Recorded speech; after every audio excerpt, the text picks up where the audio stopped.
All right. Hopefully we're live. Let us know in the comments if you can see us and if you can hear us and all the rest of it. I ain't going to apologise for being late because you should be used to it by now. You got two people that's late. I'm never on time as well, guys. So me and Scott are both bad. If you've come over from the Home Zoo's TikTok channel, give us a me in the comments just so we know who's popped over. Thank you very, very much for everybody that's come over from the Home Zoo and subscribed as well. And everybody from Scott's Inverts who's not subscribed to the Home Zoo, make sure you hit him up on YouTube and of course on TikTok as well. If one of my mods could put the Home Zoo's TikTok link down into the comments, that would be absolutely awesome. I recognise a lot of people, which is really good. Thank you for coming to support me and Scott, guys. Thank you so much. I did see Sir William Wallace. Yeah, he's a good fan of mine. A lovely bloke. I can see Reese here, KJG, Molly, Harry's in here. Hey Christians. Luke Muckle. Hey Michael. Hey Professors Critters. KJG. I've still got an awful cough, guys, so I do apologise if I do sound like I'm dying. Hey Mark. Hey Greg. I've done my hair for today as well, as you can see. Incredible Inverts with Animals. Hey Phil. Oh, that chat moves fast. That's brilliant. Hey Disguise. Hey Harry. Hey Dale. Hey Reese. How you doing, Zoo people? Get the hellos out of the way. Hi Amy. Jersey Chris. Emma Hardy. Welcome, guys. Thank you for joining me. Thank you for supporting. Hey Anton. Supporting myself and Scott. Guys, if you're not following Scott, I know a lot of you are subscribed to my YouTube, but please, of course, support Scott as well. It'd be nice if we could do this again. Scott's a lovely bloke. Got lots and lots to paying for the tash shave. Richard, I need a little conversation with you about a TikTok. Drop me a message in a bit. Right, so tonight we have my last subscribers are going to be, well, who's the Home Zoo? The Home Zoo is quite massive on TikTok. You got what coming up to 18,000 followers on TikTok? Yeah, it's growing quite well, to be fair. I mean, this week alone we gained almost 6,000 followers, so we're doing phenomenal. We are hitting the algorithm. People have been very supportive. It's just been a really great experience, considering that I came to TikTok kind of as a little bit, not a joke. Don't like to use the term joke, but my daughter wanted TikTok, as kind of every teenager does. I had this big collection of animals, and I said to her, "Why are you not, kind of using some of the animals on your TikTok?" And she said, "Oh, I might." And I got sick and tired of her waiting, so I just created the TikTok. Had a bit of a competition with her who could get live first, and the rest is history. We've done incredibly well. Everybody's been very, very supportive. We kind of made a little bit of a zoo army. So you'll see in the comments, a lot of people are saying, the zoo army and the Home Zoo team. And that's because these guys, honestly, have been so supportive financially, mentally, sharing my content, watching my content. When I asked them to go and support other creators like yourself, Scott, they're bang on it, mate. They're a fantastic bunch of people. Yeah, the subscriber count's gone up, which we really, really appreciate. My subscribers are, well, I say mine, our subscribers, absolute bonkers. I've met a lot at the shows because there's spider shows, reptile shows, stuff like that. A lot of them have now become close friends, with mental health and stuff like that. A lot of them have been really supportive. Financially, they're absolutely incredible people. But it's just animal lovers, isn't it? We're all bonkers. Absolutely. We're all bonkers and we all love each other. Live last week. Thoroughly enjoyed it, hence why I'm here. Obviously, I accepted your invite because I really rate what you do, mate, as a person. Hey, Spider-Man. For the community. And obviously the people that are surrounding you as well, they're people that I enjoy spending time with. When you have so much more in common with these people, it's brilliant. They're absolutely bonkers. All my subscribers are absolutely bonkers. I love it. Absolute crazy people. Don't have a terrible beard like this, look. You got to get one like that. 30 years old, guys. 30 years old, and my nan grows a better beard than me. We just followed Scott to see him in a dress.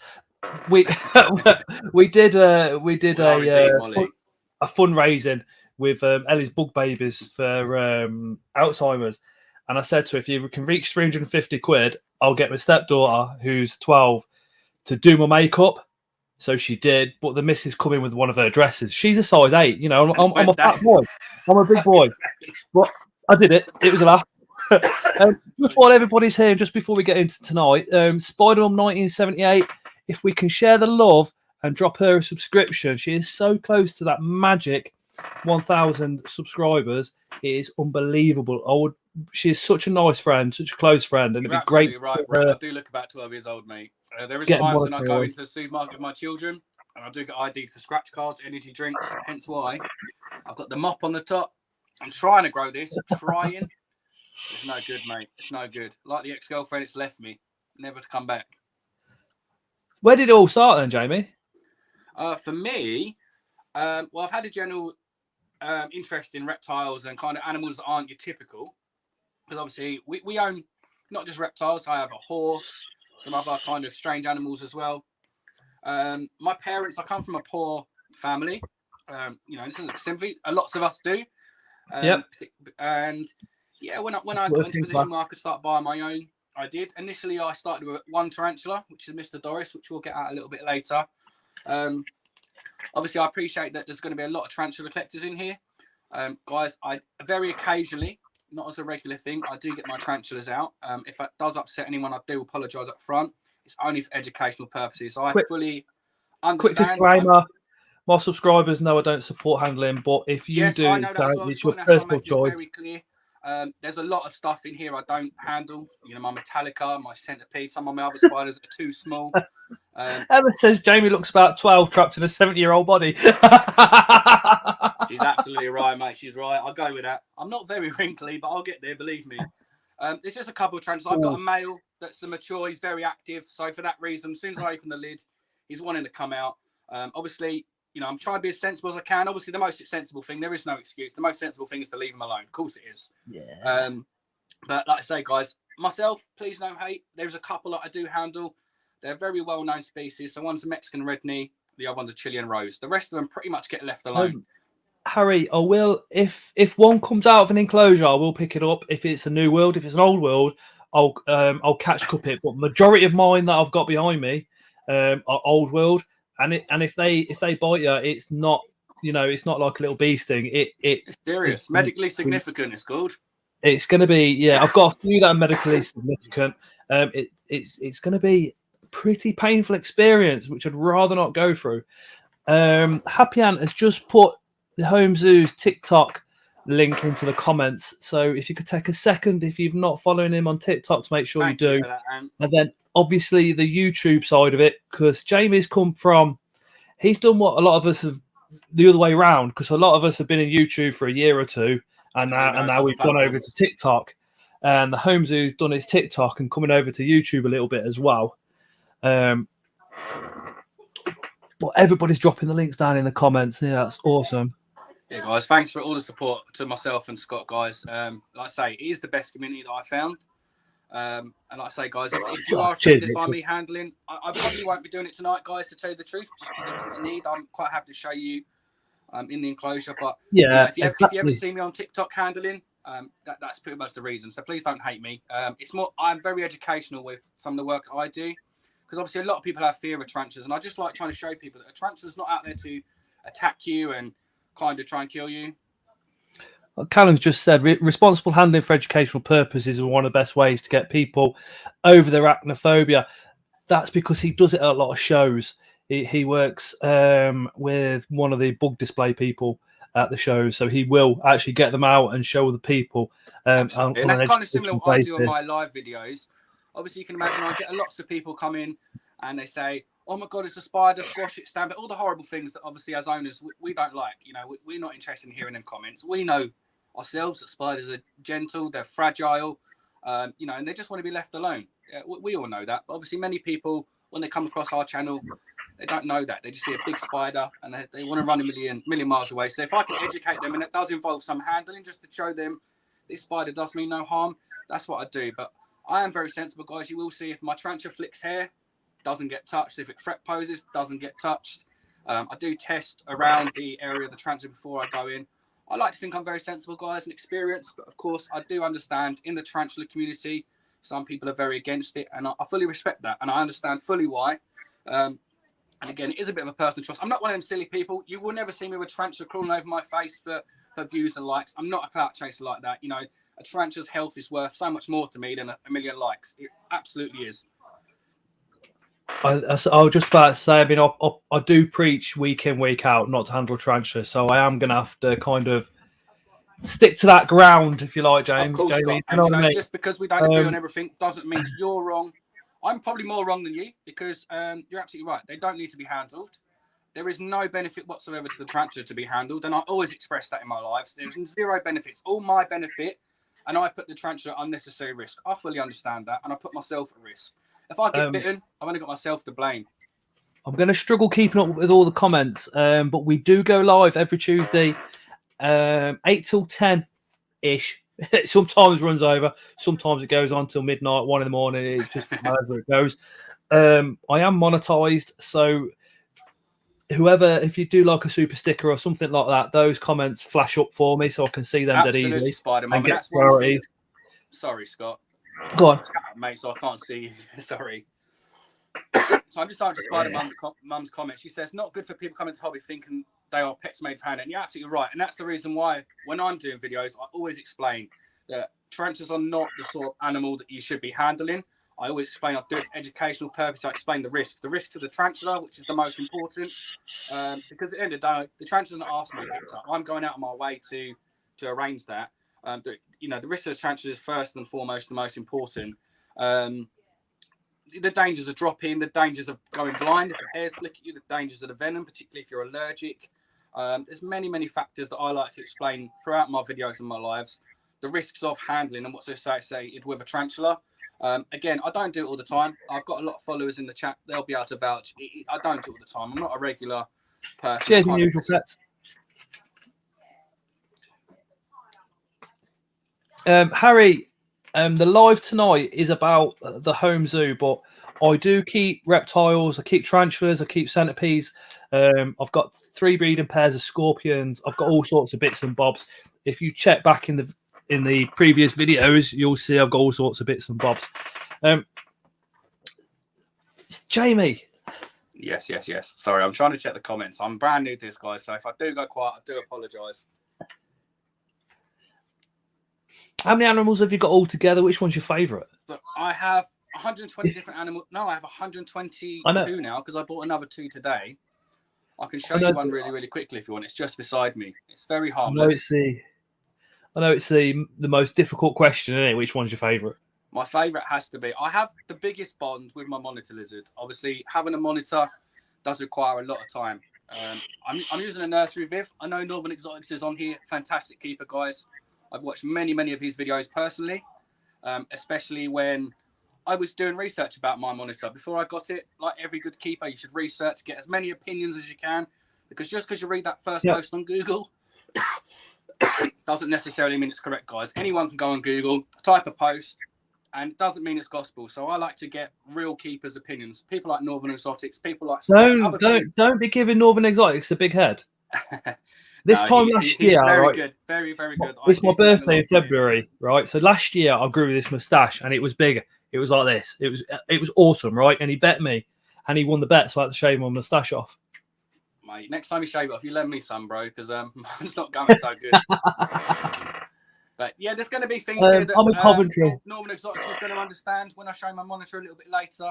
And there may be some things that other people might understand. Because obviously, bear in mind, guys, when I did my research, I did take little pieces from different people to work the situation best for me and my monitor and my surroundings. So I have her in a cage which isn't recommended size. It's only a 4x1x1, which Norman Exotics will be swearing down the screen at me. However, the reason why I've done that was a nursery Viv, guys. So I am going to be changing Vivs. It was just to help me train her. She was a very nervous monitor. I spent a couple hours every day for about 3 months taming her, using different techniques. And I found the nursery Viv technique by reducing the size of the Viv, meaning I don't have to reach in over her. I'm not intimidating her. And I was able to build that trust a lot sooner. She is going to be moving to another enclosure. It's 8 foot by 3 foot by 4 foot. And it's literally due this month. How do I join this? So you need to go onto Scott's Inverts. So type in Scott's Inverts. Hey, I'm so sorry about my cough, guys. I had an infection, a chest infection, and it's still sticking around with me. Oh yeah, Richard. He lost one of my bets, and he had to wear a princess because we kept calling him Princess Richard. We were going on to his videos and typing Princess Richard and all sorts, and he had to wear the Princess Richard T-shirt, which we got him at one of the shows, and he did. pink T-shirt with his face with a little crown. Lots of people saying hello to you, Danielle. A little crown with a wand and everything he had to wear. Scott, I'm never doing a bet with you, mate. Never ever doing a bet with you. This is Danielle, guys. For anybody, hi Danielle. Me and Danielle are the team. This is my partner, Danielle, my wife. Obviously, she's the other part of the home zoo, guys. She's phenomenal as well. She helps me with the care, going to the shops, the suppliers. She's still learning a lot. I'm more experienced than her, but she's doing a great job. And she's not afraid to get her hands stuck in, guys. So you will be hearing and seeing a bit of her this evening as well. And as you can see, guys, a lot of my followers, they do act. They favour Danielle, rightfully so. She's better looking than me. So I get the same. See, Tara comes on sometimes as well. And at the shows, people swamp around her and leave me alone. And I'm like, hello. Yeah. All the girls. Scott here, it's Scott. All the girls jump on her side. When she comes in, they all jump on her side and literally attack me. But I couldn't do this without her, just like you couldn't do it without Danielle. When I was unwell for 10 days, I couldn't even get up the stairs. I've got a 3-story house. The reptile room's on the top floor. I couldn't make it up the stairs. So she took care of everything for 10 days. And that's cleaning out, feeding. She doesn't do as much handling as me because she's not confident with some of the snakes. I mean, I've got some big snakes, some big boa constrictors and stuff. She's not 100% confident on them. But she's still done her water, still made sure that the temperatures were correct and there was nothing in the thermostat, etc. Thank you, Chris. Chris has just put £2 onto the chat. Thank you. And Unusual Pets just put, Incredible Invert says he prefers Tara, mate. So you're in trouble there, Scott. How you doing, Sharon? Well, fortunately, Tara's. I don't know if she'll come on the live. Her grandma passed away the other night, so she might come in. She might not. If she does, just a load of positive comments towards Tara in the chat. And if she comes in the chat, just a bit of love would be absolutely awesome. We've got a 3-year-old who's autistic and has meltdowns every time it's bedtime. So she's been upstairs with him now for about 30 minutes. She'll probably be up there for another 30 minutes to an hour trying to get him off to sleep. I fully understand that, Scott. My oldest is autistic. He's 13. And I know exactly how hard it is, mate. Firework night, loud noises, thunderstorms. It's a nightmare. It's communication, and there's some blue hearts. So for anybody that's new to tonight's live, if you see the blue hearts coming in the comments, that's just for the autism recognition, also mental health. So it's more a case of if there's anybody out there that's sitting at home with being affected by autism or depression or mental health, thinking I'm alone, there's no support, then those blue hearts will let you know that every single one of us has an inbox. And all of us, will quite happily take an inbox off anybody that's, feeling a bit low or feeling a little bit alone or anything like that. I've got drug addiction in the history, homelessness, and all sorts. You know what I mean? We've all got a past, absolutely. We've all got a past, mate, and it's all about supporting each other to come out of these bad situations, isn't it? Everybody's always like, I see a lot of recovering addicts, and they're very quiet and they don't really want to talk about it too much. They want to say, yeah, I'm an ex-addict. That's it. I'm quite proud of what I did because I've come out the other side of it. It's like, yeah, I used to get smashed every single day, and it's how I got through life at one point. So what? Oh, cheers, Chris. Chris has just put another £2 on the chat. Thank you, Chris. Thank you for supporting Scott there. Right, so home zoo, Jamie. What was the first animal that you managed to get? So we got a red knee tarantula. So it was sold to me as a female. So I went to a breeder that's very well known. It's my horse, actually. We don't include the horse, Danielle. We don't include the horse. You can drop the breeders' names out and stuff like that. It's completely fine. There's a shop in Essex at Leonsea called the World of Reptiles. The owner's quite well respected. He does do a lot of breeding projects. It was sold to me as a guaranteed female. I paid, of course, like we do as tarantula keepers, that little bit additional for a guaranteed female. You take their word. They're very well known, highly experienced. Turned out that it matured live on TikTok. So that was quite good because it got me my biggest ever following. I reached 2,650 people watching a tarantula molt live on TikTok. I got lots of positive feedback, and a lot of people have joined the story ever since. That was one of the things that really opened up my TikTok career. People were interested in tarantulas, and of course, even if they hated tarantulas or they didn't like spiders, they were intrigued because, as you know yourself and many other tarantula keepers in here, watching them molt is something that is interesting. I actually captured it on camera and done a done a short video of an LP molting. And then I went and done the silly thing of, well, it wasn't silly. Looking back now, it was a silly decision, but I'd probably call it a cocky decision. So I went in, after a week of owning the Mexican red knee, I was a tarantula expert. Of course I was. I've never been flipped. Aren't we all? I was a tarantula expert. I was hooked, completely hooked. I went and bought myself a P Metallica for my second tarantula. As you do. You go from kind of very beginner to very top end. Yep. However, she's doing phenomenal. We will see her tonight as well. Absolutely stunningly beautiful. She is a female. Again, I paid the additional, but I also checked her. I didn't make that mistake because my Mexican red knee has been sold to me as a female. She was showing, he now was showing all the signs of a female. That big abdomen, them shorter, chunky legs, and all the signs were there. So I agree. I mean, but the pedipalps and the tibial hooks, mate, they don't lie. My third spider was Pteronoculus marinus, red colour form. So that's the OBT. I've got a little baby OBT. It's actually Danielle's. They get a lot of publicity for being they get a lot of publicity for being an angry spider, for always throwing up threat poses. What a lot of us are trying to do at the moment is show if it's thrown up, if your spider's giving you a threat pose, you're probably keeping it maybe incorrectly, or maybe something in the enclosure needs changing, or it needs moving away. Yeah. Might need moving away from another spider, maybe. But there's too much on TikTok of people. Hobby, they don't understand pheromones. Yeah, exactly. But there's a lot of people at the moment, especially on TikTok, that are doing the not yourself, but they're doing a lot of the shock value. Short video. Over the face and the spider on the face. Let's poke the spider so it throws up a threat pose and then video it. You know, that type of stuff. And there's a lot of movement at the moment putting pressure on those guys to stop. Well, ultimately, if they keep doing things like that and people do get injured by these animals, they'll just license it, and that's going to ruin it for everybody. That's what they'll end up doing. That will be, if they put DWA on all old world, we're pretty much caboodled. They've clamped down on the imports a lot because obviously a lot of spiders, especially, used to get illegally imported very easily. Wild caught and stuff like that. Yeah.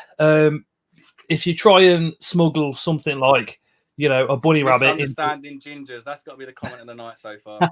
Who said that? I think it was somebody called Scott. Dr. Professor Critters. That's the comment of the night so far, bro. Don't forget the guy that handles the centipede. Yeah, exactly. Yeah, that's ridiculous. Exactly. And then there's a couple of TikTokers I've seen. I choose not to follow because, like I say, guys, I like to be educational and sensible. I keep a centipede. I keep some other dangerous animals. But I enjoy them. I'm experienced and I like to educate. And I always say, a lot of my followers are back me there. Don't get one of these. Just because I've got it, don't go to the shop and get it because they will do serious harm. Serious harm. I'm experienced. I have the passion. I have the space. If you want a centipede, the one that I've got the same as what Jamie's got. I've also got several others, but there's flagtail centipedes that if they do bite, it's nowhere near as painful. It's still painful. There are things that are a beginner centipede. Venomous Visions sells them online. If you speak to those guys, his name's Tony Webb on Facebook. If you speak to him, he's exceptionally knowledgeable, so he'll be able to guide you into which centipede is better as a beginner. They're all super fast. They can all take the lid off a baroplastic tub as well. They're all sort of super strong. But he can certainly guide you to maybe a smaller centipede that's not going to do nowhere near as damage. A lot of people don't realise they can fang you. So I keep moaning a high-top faunarium. A lot of people don't realise they can fang you through that faunarium. So up the top when you're handling it, them modified legs, the maxipelle, they'll get in there. The faunariums, that plastic at the top, over time they can bite through that. They can get through mesh. Yeah, that's the reason why I got a tall one, man. There was no way I was risking a little 6-incher. They can push the lids off those, the big boys. I have one of them. I keep my Dubai's in one of them. Yeah, that's got assassin bug babies in there. I'm trying to get some assassin bugs. So Sir William, who's in the chat, he's going to send me some assassin bugs. He's bringing a nice colony. He's going to send me down. Awesome. They're awesome. I think I was one of the. If you want to, I think Excuse me. I don't like being on camera. With assassin bugs, everybody keeps them dry with a little wet patch. So that's where they go lay their eggs. I think I was the first guy on YouTube to go, do you know what? Instead of doing a boreal, I'm going to go semi-arboreal with enough ground space for them to run over, just as they would find, in the wild, and go bioactive on it as well. And they breed in the rainy season at the end of the rainy season. So I'll keep my substrate nice and damp for the plants, for the cleanup crew. And I find the turnover, I'm getting quite a lot of babies coming through because they're purely wanting to pair because it just feels like it's a rainy season to them all the time, Yeah, makes sense. Harry, I can answer that question already for you, bro. I've seen your enclosure. The only changes I would make to your enclosure is remove that polystyrene out of the back. Because that's a dark area, tarantulas don't have fantastic eyesight. They may have all of them eyes, but they don't have fantastic eyesight. So as you come over to obviously work with your tarantula, it could be intimidated by this big eye coming over it in darkness. You've got dark one side, light the other. You're going over it. They can see light and dark, they just don't have fantastic eyesight. Was that an Aphnopalma semini? Yeah, these zebra leg. Oh, Harry, if you look in my playlists, I've done a care video for one of those about a year ago. They like it half and half damp, half dry. Yeah, so I got a vermiculite side in mine and a plain. Nice piece of cork bark as a hide so they can get in. They will burrow a little bit, but not much. And then obviously a water dish as well. Always keep a water dish. That's the other controversial thing I found with tarantula keeping. So some people recommend just spraying the ground. Some people put sponges, which obviously create mold. No. Sponges. My subscribers would go mad if they seen a sponge in a. You won't have the hit, guys. You're right. Spiders do not drink from sponges. Full stop. It's a water dish in every single enclosure. Full stop. That's how I keep mine myself. Again, it's just making an elaboration of what I've seen, especially on TikTok. You can imagine we get an array of people on TikTok that are very experienced. I was with a guy this morning, absolutely fantastic guy, dealing with venomous snakes, highly venomous snakes. And I go and see other things where people, like we've seen, tarantulas on their face, they're playing an Xbox and they've got tarantula on their shoulder. I think, what are you doing? You don't appreciate the danger they're putting their own pet in. Reese, I've got a few Panthobetes. I have got a Platyoma female. We've also got the Vespintinius. We've got the Mashala and the Mascara. So you like a lot of the scientific names. That's the only difference between myself and you. I prefer the common names. Obviously, just because my audience is less of a collector type of people. Yeah, it's like if I said to you, Goliath bird-eating spider. You want the scientific name? Which one am I talking about? Yeah, I suppose, yeah. The Labrador parabama, the Theraposa blondie, the Apophysis, and the Sturmey are all known as a Goliath bird-eating spider. In fact, there's a whole group of spiders that are known as bird-eating spiders. But what we also say is classed as a bird eater, aren't they? Yeah, it's actually a myth. It's back from when It's back from when the boats used to leave and they used to go out when we were first discovering the New World. We were first going out on boats and discovering things like gorillas and monkeys and things like that. We had to, the people that were going out on these explorations had to come back with horrific stories, frightening stories where people would go, wow, we'll put that in the local paper, because then they'd get more funding. Yeah, they'd get more funding then to go back out there and look. So these people were coming back going, oh, there was a spider and it's that big and it was eating a bird. It took down a parrot where it wouldn't have took down a parrot. The Lazadora parabama, they will go for small lizards and small mammals. If food was scarce and there was a dead bird, then of course it's going to go over and it's going to have a nibble, but it's not going to actively seek and kill one. That's for sure. Yeah, no, I agree. I mean, what's your view on pinky mice for tarantulas? Sorry? What's your views for pinky mice to tarantulas? Yeah, why not? So, it makes a mess, so you do have to go in and clean up afterwards. Obviously, with the pinkies, it's in the UK, you can't feed them live. Mm-hmm. So if you've got a timid tarantula or one that doesn't like striking too much for its food, that it's going to hold off a bit because it's not going to know what it is. a lot of our stuff, we do go straight for locusts, Mario worms, dubia roaches, hissing cockroaches, red runners, purely because when it hits the web, it runs. Yeah, it creates And then that as soon as it vibration. moves, that spider knows exactly where that prey is when it's moving because of the vibration sent down the web. Even the Lazadora parabama, the salmon pink bird-eating spider, if you look at one of those enclosures, it just looks like it's soil. And maybe like a small burrow or a hide where it's hiding, but there is in fact a very, very thin layer of web. So that spider, like you were saying, with its eyesight might not be that good, but because of the web, it knows its surroundings absolutely perfectly. Yes, I just don't know where it is. You'll have to find it. No, yeah, so it's always good to get other people's opinions. I personally don't feed pinky mice to mine. Obviously, just a few things that I read, but it's always good to get a second opinion from someone that takes more chances than me, such as yourself. Like Greg says, which is 8 legs, 4 wheels. He's been in the hobby for many, many years.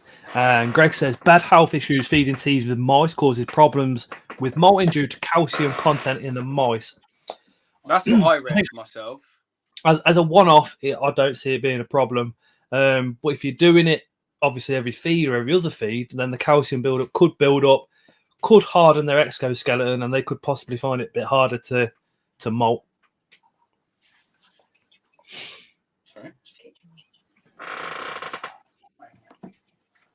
Sorry, mate. 2 seconds. Can temperature cause tarantulas to be more strike happy? Yes. Yeah, definitely. If you've got your temperatures off, a lot of your spiders do prefer it to be a bit warmer than room temperature. So if you've got your spiders in room temperature, they do like it to be a bit warmer. But a lot of people, especially new keepers to the hobby, they will get their setup and they'll stick a heat mat straight to the back of it, turn that heat mat on, and then think that's it. You need a thermostat in there to make sure that temperature is regulated. Yeah, thermostat should be used on all heat mats. I mean, we hear the story of fires and the animals getting burns. That's exactly the reason why thermostat's just pumping too much heat. So without thermostat, they're pumping too much heat into the enclosure. Yeah, Northern Exotics just come up with the good one. He says maybe with UV lighting, the tarantula body can naturally expel the extra calcium without absorbing it.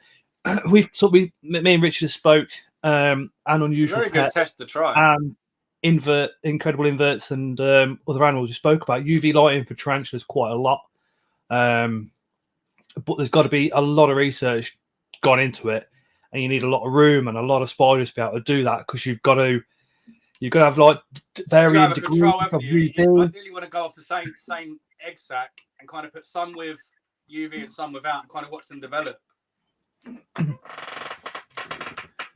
It's a good theory, though. I agree. Very good theory. Oh, Unusual Pet says Spider-Mom is only one away from 950 subscribers. Can we get her over that mark? Hopefully you can. Guys, you know what to do, especially the home zoo lot, guys. Obviously, we support everybody in the community. Please go across. Give her a subscribe. She's over in America. She's absolutely cracking. She's lovely. She really is such a nice lady. I bought this little gecko today, Scott. Would you like to see it? It's yeah. It's cool. Some of you guys probably have seen this before. Others may not. He is fully grown, or she, should I say. She's currently probably my smallest fully grown reptile. She's called a June gecko, or some people call them sand geckos. Just make sure that my hands haven't got lots of cough on them. I'm feeling a bit tickly coffee tonight. Oh, mate, I'm just falling apart. As soon as I hit 30, it went downhill. So wait till it's 40. She's fully grown. She's pretty cool. She kind of looks a little bit like a crested, a little bit like a normal lizard. Oh, cheers, Phil. Northern Exotics may possibly seen these before because I know he's pretty clued up on his reptiles, and I'm sure some of your other subscribers would have. But they're pretty fast, pretty cute. Let me just go and give you that. Thank you, mate. Let me see if I can get that focus on a little bit more. I may possibly have to clean the screen because it does look like it's. And are they? Do those guys will they clone themselves like morning geckos or? No, they do not. They do have to breed. So they do need a they're very male. easy to breed actually, but they do actually get impaction from their eggs because they're so small. Their eggs are quite a big size for what they are. But they are quite successful to breed in captivity. They're very easy to find. They're not very inexpensive as well. You only look to pay around about £30 in the UK for one of these. But these are pretty cool. Hopefully you guys like this. Yeah, Richard said he knows a couple of breeders in Northampton and Stoke-on-Trent. Yeah, they're not. Sorry. I need a pen. Sorry, guys. 2 seconds. I'm just going to try and wipe this camera, try if I can get you a bigger picture because I rarely use the front. Just while Jamie is having a little bash, a lot of questions are coming through to myself. Next Tuesday, so that's a week today. I do like every now and again I do an open mic night, which is I do a live. I don't have a special guest on. I'll put the link in the description to anybody that wants to pop on and say hello. You can ask me those questions next week. This week's all about the home zoo. So whacking those questions for Jamie would be awesome. That's a fantastic fact there, Northern. Thank you for that. They're one of the only geckos with vocal cords. I wasn't aware of that, so you've definitely taught me something. That's made it well worth coming on because I can, of course, pass that information on to other people. I know they're lightning fast. Look, if there are any, have Tokay got vocal cords? Because my male certainly likes to make a lot of noise, and the morning geckos. So, what sort of animals do your viewers like, mate? Of course, they love tarantulas and inverts. Everything. Anything that Everything on the channel. They're mad for everything. Don't worry. Incredible Inverts and Other Animals. He's a zookeeper. Oh, okay. And he's exceptionally knowledgeable. Is Phil? He keeps a varied collection, but then he's also got access to the zoo because he lives at the zoo. Unusual Pets again has got all sorts. She's got the Burmese pythons? Yeah, so the big old pythons. I think she's got a mosque as well. A bosque, sorry. Mad animal people. You guys are definitely up my street, 100%. But yeah, we're just all bonkers for animals. It's so yeah, I can get the bosque out. She is up to temperature, so I put her hide slap bang in the middle, and she chooses whether she wants to go to the hot side or cold side. So I use a corkwood hide. It goes right the way across because she's only 8 months old, so she's still very young. So guys, how I get mine out is I use a fist. Sorry, the camera's backwards. So I use a fist when I'm going to handle. Just let her know that there is no food. I can then go forward, and she's not going to cause me any harm. She's not going to be under any stress. And I tap feed her. So I make a vocal tap. I feed with tongs when I'm going to feed her. I have recently started hand feeding, but I'm still reluctant at the moment, just because I do want to make sure she's 100% sure that my hands are my hands, and they're not feeding apparatus. So I'll just wait for her to wake up. Are you coming? My Europeans. When I got them, they weren't up to temperature, so I could handle them. Now they're up to temperature. My word. Oh, but they fast. The male is fast, and it's gone for me a few times. It's going to have me. I know he's going to have me. So I don't go in there with my monitor, and I don't reach in and lift up a hide. I respect that her hide is her hide. Some people lift it up, they reach in, they grab the monitor. If that's what they do, that's what they do. I choose not to. I prefer my monitor to come to me on that trust level. And we tend to have a better relationship in doing it that way. Fast asleep. Yeah, mine's not fast asleep. She thinks she's getting fed because I tapped, but we'll see. We'll see if she comes out. You going to come out soon? For anybody in chat with children that may be watching, come 9 p.m. UK time, which is in 10 minutes. That's the Scots Inverts watershed time. So after 9 o'clock, we will swear. There could be adult conversation. You know what the score is. We do it every week. 8 till 9, completely family friendly. After 9, there's the odd swear word and stuff like that gets dropped out. So this is Cindy. Yeah. Oh, she's nice. She's about 8 months. She's about 8 months old. She's a female. She's a probed female, so she is checked. So she won't get as big as some of the males, but she's pretty tame now. Pretty calm. She is quite warm. I can feel the warmth on my hand as well.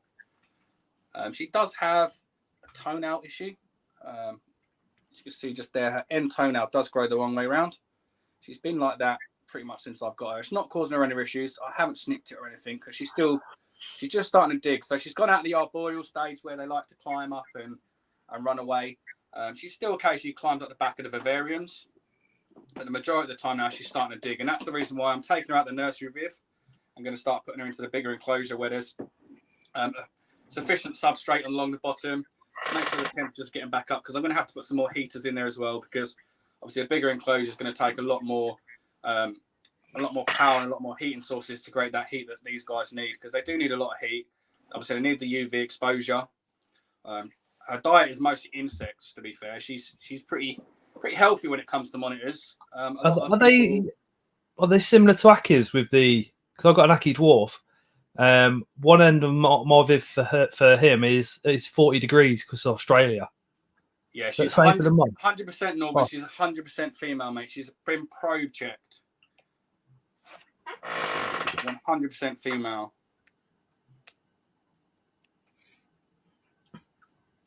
Oh, hi, Derek.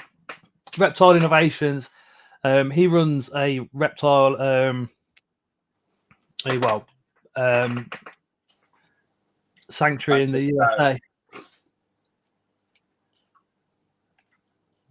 Stop you scratching me. I do apologise if I miss people's comments. It's just the chat's going that quick. Is that clear enough for you? So there's nothing here. Nothing here. It's dead smooth. It is Scott's inverts. It's not Let's Perv on Reptiles, honestly. Thank you, Jim. Yeah, I do look after her. Like I say, she does get the odd rat as a treat. Her treats are rats, and they are a treat, not a staple. Her staple is locusts and Dubai roaches. She turns her nose up to Morio worms. She's a bit of a snob when it comes to some insects. She does love a mouse and you kind of fluffy rat. She loves egg as well. You want to go down? So she wants to go back in, guys. So I'm going to allow her to go back in. Like I say, I like to put my monitor back on a positive interaction, just so we always stay on good terms. I'm sure Unusual Pets, Leah, she's a very good friend of mine. She's over in Wales. I'm sure she's got a Bosque as well. Thank you for all of the positive comments. He's my pride and joy. I mean, all my animals are my pride and joy. I try and give them the best care possible, and of course, I try and do as much research possible before I obtain anything. If I'm not sure, I don't take on animals that I'm not sure about. I will do the correct research. I've wanted a monitor for probably about 4 or 5 years. I had to wait until I was 100% ready before I committed to such an animal. Phil says, nice to see a non-overweight Bosque. That I've highlighted that one because, like I said, Phil's a zookeeper, so that's an incredible compliment. Thank you guys for all the positiveness. Like I say, I am passionate at what I do. Obviously, Scott knows that. He's watched some of my TikToks. Reese says, do you mean have I given land snails to her to eat? I have given land snails. I've got some snails that I breed. Most of them are runts. Obviously, experienced keepers are going to know what runts are. And if you don't know what runts are, guys, it's just a genetic quality in land snails. They don't make very good pets. You really don't want to breed them. You're just putting low quality genetics out there. So I use them as feeders. I take some around about 10% and offer them to my following community to obviously have pets. But any runts, they basically just become monitor food. have you tried earthworms, Jim says? I haven't tried earthworms, no. Happy Ant says, I'm overweight because it's winter. Rude. Hey, Kerry. So my boss, when she's walking, belly's always off the floor. She's kind of like a mini crocodile. She's got a good inch off the floor. Again, she's very well mannered. She doesn't snatch. We've got a good working relationship. But as other people that keep monitors will know, it's not easy. They don't come out of the box like that. They require a lot of work to get them into a state where you can kind of work with them.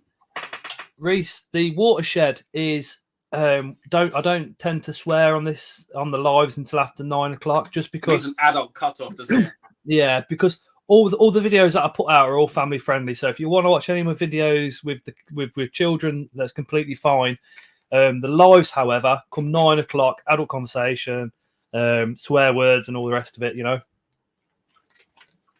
Yeah, so definitely, my girl does love snails. She's fussy though. The small ones, not interested. So I have to grow them up a little bit to make them worthwhile. She's definitely acts like the lady that she is. She knows what she wants. I do keep a couple of animals that the way I keep them is, I wouldn't say the term frowned upon, because I know lots of people that do it, particularly in places where they come from, for example. But obviously I get a lot of comments and a lot of questions about how I keep certain animals and why I do it. And you guys, I'm pretty sure, as soon as I show you, you guys are going to know straight away. So let me flip my camera around, guys, so I can show you some more of my collection. Just got to learn how to do it.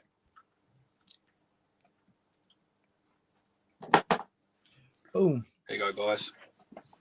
So I have my beardies here, and I co-have a male and female in a 4 foot by 2 foot by 2 foot. They are a breeding pair. Obviously, you shouldn't co-have beardies. I understand that.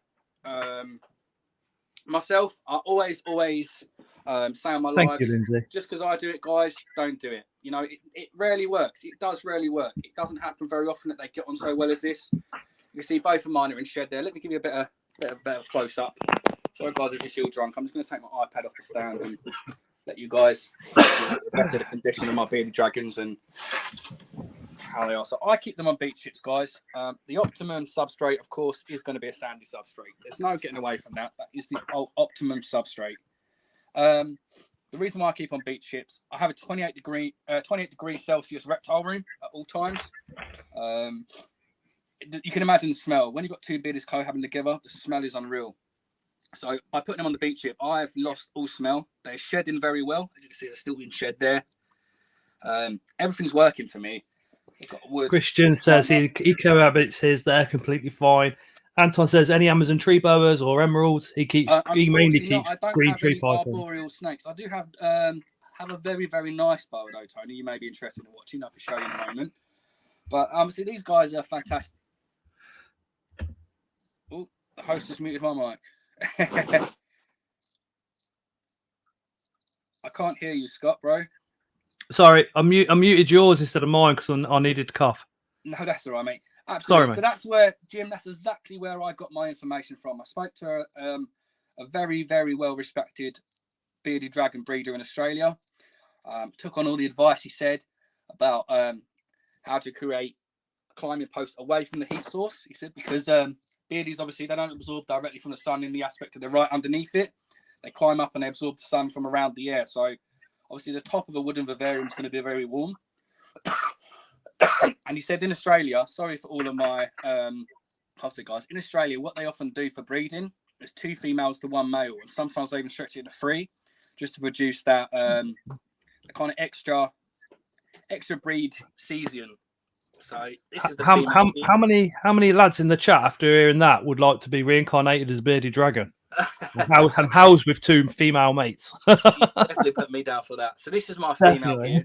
I'm pretty sure she's gravid. I haven't candled her or anything like that. You know, I know that I've seen them doing the action. She does look like a chunky monkey. Oh no, Reese! I got a tickly throat. See the bowls there on the side. I'm pretty sure she's going to be gravid. Just hopefully they're fertile. This guy does know what he's doing. He's always trying. Bless him. He's actually doing better than I do. I'm trying to be very careful, guys, because we haven't reached the 9 o'clock yet. So I'm trying to 2 minutes. trying to be as safe as I can. But yeah, like I say, you guys would be really familiar with beardies. They're very common in the pet trade. Very well respected in the reptile industry. And as you guys know, the most important thing for bearded dragons is, of course, the UV light. High exposure to the UV light, 10 to 12%. That's probably the most important thing for these guys. So people did have this. Hopefully, a couple of you guys will be able to see that with me about the red light. I had done lots and lots of research. I spoke to the reptile keeper at ZSL in London. So I only live 25 miles away from London Zoo, guys. And ZSL, anybody that doesn't know, is literally dead outside London Zoo. You can call them for information if you can get through. That is, they will help you. And I questioned them via email about the red light, and what they basically have told me in very basic terms is it was a rumor that was started off on the internet, i.e. Facebook. There is no evidence to back it up. All the theory was the red light actually allows more UV spectrum to go through to the iris. However, they said it's not enough to damage it. So that's the reason why I still use a red light. Yeah, Ah, well, so is that exactly what Incredible Inverts there said. So I was just about to say that's basically what he these. said to me. It interferes with the UV and it can go right through their iris, and they kind of see everything as green apparently. See, Phil goes to all the talks on the UV lighting and knows the professor. I can't remember her name. Which is the lady that they send all the UV lights off to be tested before they then sell them on the open market. Like, that's brilliant. And honestly, guys, you know, one thing that I can honestly say, I'm so grateful that Scott's invited me on this, because it's nice to be talking with a community that knows what they're talking about as much as I do.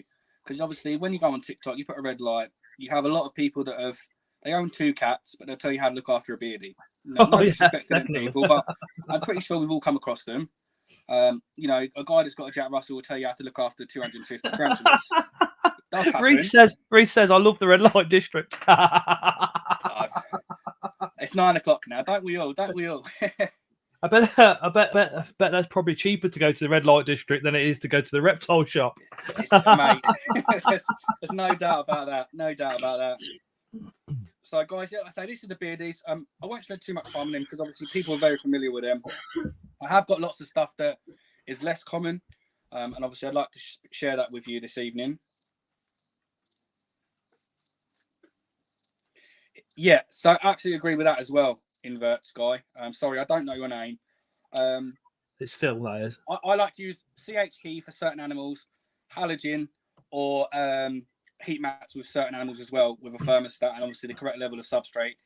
I do things flipping hell. Muck off. Sorry, guys. I do things slightly different than my heat mats. About 45 minutes. I will be able to show you this evening, guys, how I do my heat mats, but let me show you a bit more of my collection. So you have to excuse the mess. Jamie, can you still see me? I can, mate, yes. Have you seen this? I can't see it very clear, but I can see it now. Yes. That's pretty cool. That's by Reptile Systems. Reptile Systems do UV lights, zone 1, 2, 3, and 4. Yeah. I've seen them actually. I've seen them in one of the pet shops I go to. So if you want any of these animals in zone 1, then you need a zone 1 UV light. Zone 2, you need a zone 2 light. It's well easy to follow. Yeah, really good code of practice, especially if you are a beginner, because obviously lots of beginners start out with Bearded Dragon, and rightfully so, because they're very, very forgiving, very, very friendly, and you just get a fantastic companion for a long, long time. But let me show you one of my prized possessions, guys. If you do keep tarantulas, you may already have one of these in your collection. I just need to be a bit careful. So it's not in here, guys. I just need to be a little bit careful. I'm going to use my stand, so I've got full access to my hands, because if I am dealing with a Metallica, obviously I don't want to get bitten by a Metallica. It's going to ruin my night. So bear with me, guys. I know the camera's going to go a bit funny, but it's for good reason. Pleathia metallicas are absolutely awesome, a boreal species. This spider here, I've got 2 spiders which are my pride and joy. I mean, I love all the tarantulas I keep. But, we call them in the tarantula community because you got Pleithiaria metallica, you got the Regalis, Miranda. There's quite a few of them. We call them pokers, just known as ancient boreal. Sapphires, metallicas, many different names for them. And occasionally you'll see a communal of these guys. They are not communal. People basically just do it for the views again. Yeah, the only real true is the Balfouri. So does this? Does this let me zoom in? Is that zooming on your screen, guys, or just on mine? Jamie, did you know the Balfouri have not been noted communal in the wild? Yeah, it just happens to work in captivity, doesn't it? There was a guy on TikTok called Urban Tarantulas. I don't know if any of you guys are familiar with him. Yeah, unfortunately, Balfouris work until a female matures, and then the female will start picking off the others for food. So I watched a guy on TikTok and Instagram called Urban Tarantulas. I don't agree with a lot of his practice personally.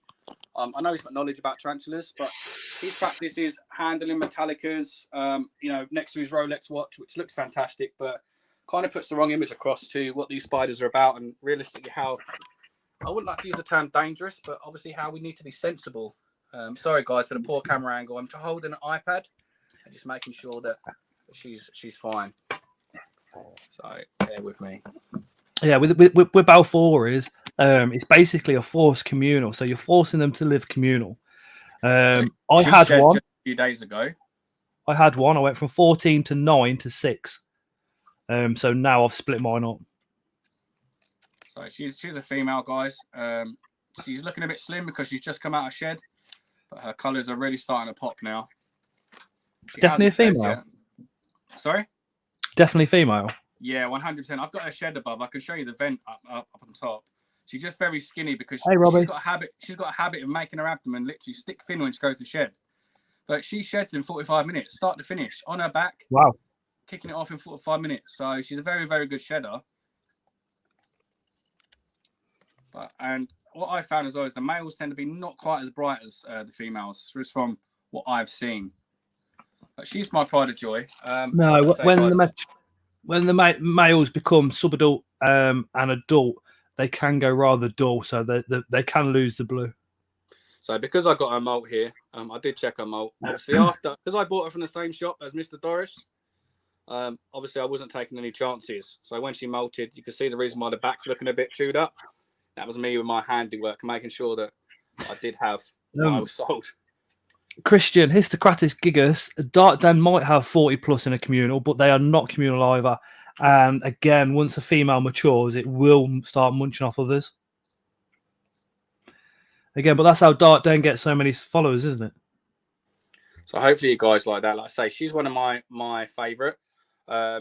Just because obviously the danger on her, the colours, the venom, how sought after they are in the hobby. And of course you can make the enclosure fantastic. So this is how I keep my Metallica. This is a 30-30 by 45, which it's quite a big enclosure, but obviously they do get big, 6.5 inches. And they do love to wander around at night time because they are light sensitive, as many people will know. Which is the reason why my lights point downwards rather than inwards. She absolutely hates light. Mine's in a pseudo naturalistic. I wouldn't say it was fully bioactive yet. It's only been set up about 3 months. Yeah, I've done everything false in mine just because the room temperature, 28 degrees in here is very warm.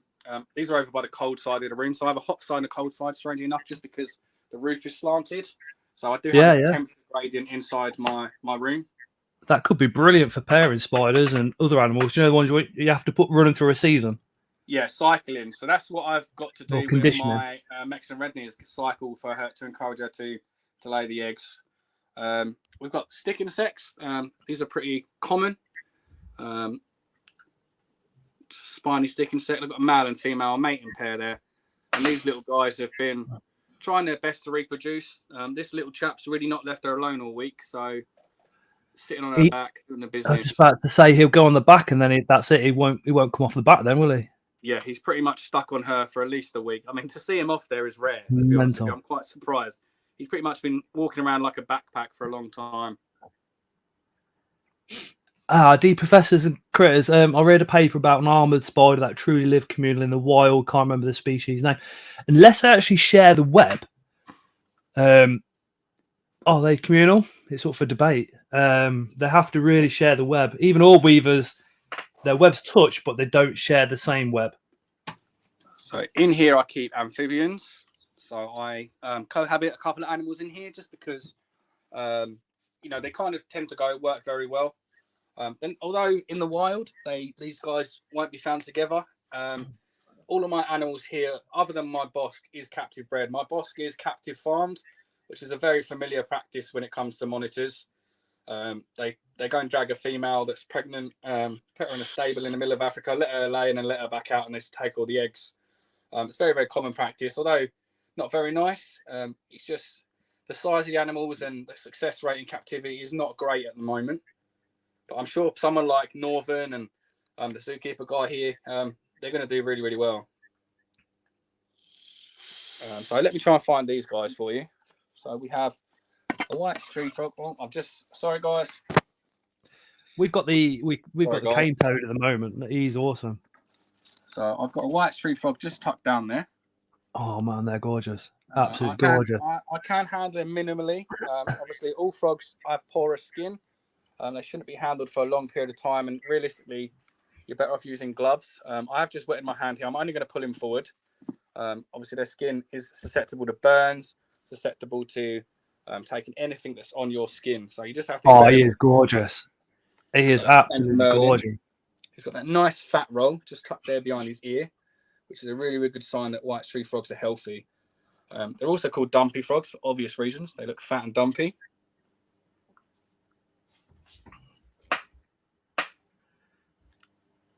Hopefully you guys are enjoying this. He does collab with another frog. I'm just trying to find it. This other frog is a bit of a maniac. Oh, you're a bit of a maniac as well. Watch yourself, you. So let me try and find this other frog. It's a frog that's fairly common, but not the first people's choice. So I've had true frogs. I've had American northern frogs, and I've had a few different types leopard frogs. I've had a few different types of toad as well. I've got a cane toad, which is pretty cool. Yeah, I've got a cane toad. My cane toad. I've got a couple of long-tailed lizards here, which you can see just hooked up there. We have a male and female breeding pair of long-tailed lizards. They're very, very small. Let me try and I can get one of these out for you. The male tolerates handling much better than the female. They're not massively tame. They're just how they are. They're just kind of a prey item. So for that reason, they tend to just want to stay around. So they do have a prehensile tail. However, they still can drop it. They can drop their tail. It does grow back relatively fast. I have got a golden bells frog in here somewhere, but your guess is as good as mine. So unfortunately, I won't be able to show you it. I don't want to pull the cage apart. Yeah, thanks, guys. He loves blocking up his water fountain. So I made a little water fountain in this enclosure, and as you can see, they was already standing in it. It's awesome, that is. Trying to block it up. Yeah, I just don't know where his tank mate's gone. If you do end up getting toads, just while we're on the amphibians, if you do end up getting toads, a lot of toads actually have a poison gland behind the back of their ears. I always saw it at the side of the head here. I'll be able to show you in a second. So I've got a Cresty in here. It's always a good idea to wash your hands with toads. But that was a frog. Unfortunately, guys, the Cresty's hiding away just at the back there. Because it's still got its tail, I'm not going to reach in and grab it. Obviously, if the Cresty's out, I'll interact with it. But I don't want to stress it out. This is its home environment. Excuse me. So obviously I want it to feel safe and secure in its home. If I'm going to start ripping out its home, I'm just going to stress it out. It may drop its tail. It's just not healthy for the geckos. This is a crested gecko, guys. Again, fake bioactive. So it's got a bioactive floor. There's isopods in there, springtails and stuff. But the rest of it's all fake foliage. So let me moving on to another frog. Jamie, just where did you say you were living again? I live in Essex. I'm sure Robbie's talking teasers in Essex. So I live in Essex. I live in a place called Thurrock. So guys, the lights are normally on in this stack on my lives, but because obviously this is a special live, I have left them off. I'm happy to show you the snakes, but a lot of the snakes have been fed. So I won't be able to handle them. I'm more than happy to show you guys through the enclosure in a moment. Just reptiles. Don't lick your toes, guys. I know it's tempting, but you shouldn't. Please. So yeah, Robbie's just up the road in Rainham. Yeah, Rainham's very, very close, actually. Very, very close. So let me just 10 minutes away. So if you want spiders in the future, that could be a nice little link. So this guy's pretty cool. So this is a cane toad. This is a male. Oh, mine's male. The males are significantly smaller than the females. And they tend to be very, very vocal. Yeah, of course, a little bit later, mate, we can. I'm just going to show everybody here my collection. Unfortunately, it won't be the full collection because I just won't have enough time. 120 animals is a lot of animals. And some of them aren't even here. And some of them aren't here. So, aren't you? So he's very active, as you can see. He's gone. I was going to put this iPad down, guys, and catch him. Sorry about the state of that water bowl there. My monitor does love to poo in it. Fake person, there's no way I'm going to change the water just for additional lights. What you say? Now you're winning on me. Anton says, "I want to see the snakes." Jim, I want to lick it so bad. Says Reese.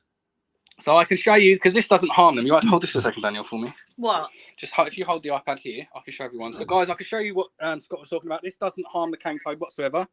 It's an unlimited supply. I need to try and keep it still. That'd be helpful. Well, I'm trying to So this here is the gland that Scott was on about, and this is on a cane toad. So if I just give this a light little rub, you can start seeing it secreting the toxin. Like I say, guys, this doesn't harm the cane toad in any way. It will harm someone that comes up and eats it. If I eat that and I don't wash my hands afterwards, I'm going to hallucinate like you wouldn't believe. So he's pretty cool. They are a little bit vocal at times when you handle them in certain ways. For example, if I tip him upside down. Critters, yeah. Never fails. Freshwater dish, fresh poo in it. Yeah. I heard if you lick a my toad, money, you mate. can go on a trip while you're still in your living room. It doesn't work for all toads. A lot of toads can actually give you some serious stomach cramps and some serious you've got trips to dry the it toilet. out. There's a process to go about doing it. I mean, I'm not going to go across the full process, but there is a process. It's not as simple as getting a cane toad, shoving it in your mouth and having a whale of a time, unfortunately. That's Pickle Rick. I call it Pickle Rick, guys. Hopefully you guys enjoy that. Just because he looks a bit like a pickle, and like I say, he's got his venom gun. I'm going to have to quickly go and wash my hands, guys. Harry, my guy that just rubs it into the carpet. It's a reptile room. It's allowed. But guys, I'm going to leave you with Danielle for a second. Scott, if you're right, just to entertain for a moment, mate. Yeah, I'm just going to wash worries. my hands. I'll be back in a second. What do you want me to do? He's actually constipated, so he's gone off for a massive poo. Shove it in your mouth. Says Reese. Let me have a look back through the comments and see how everybody.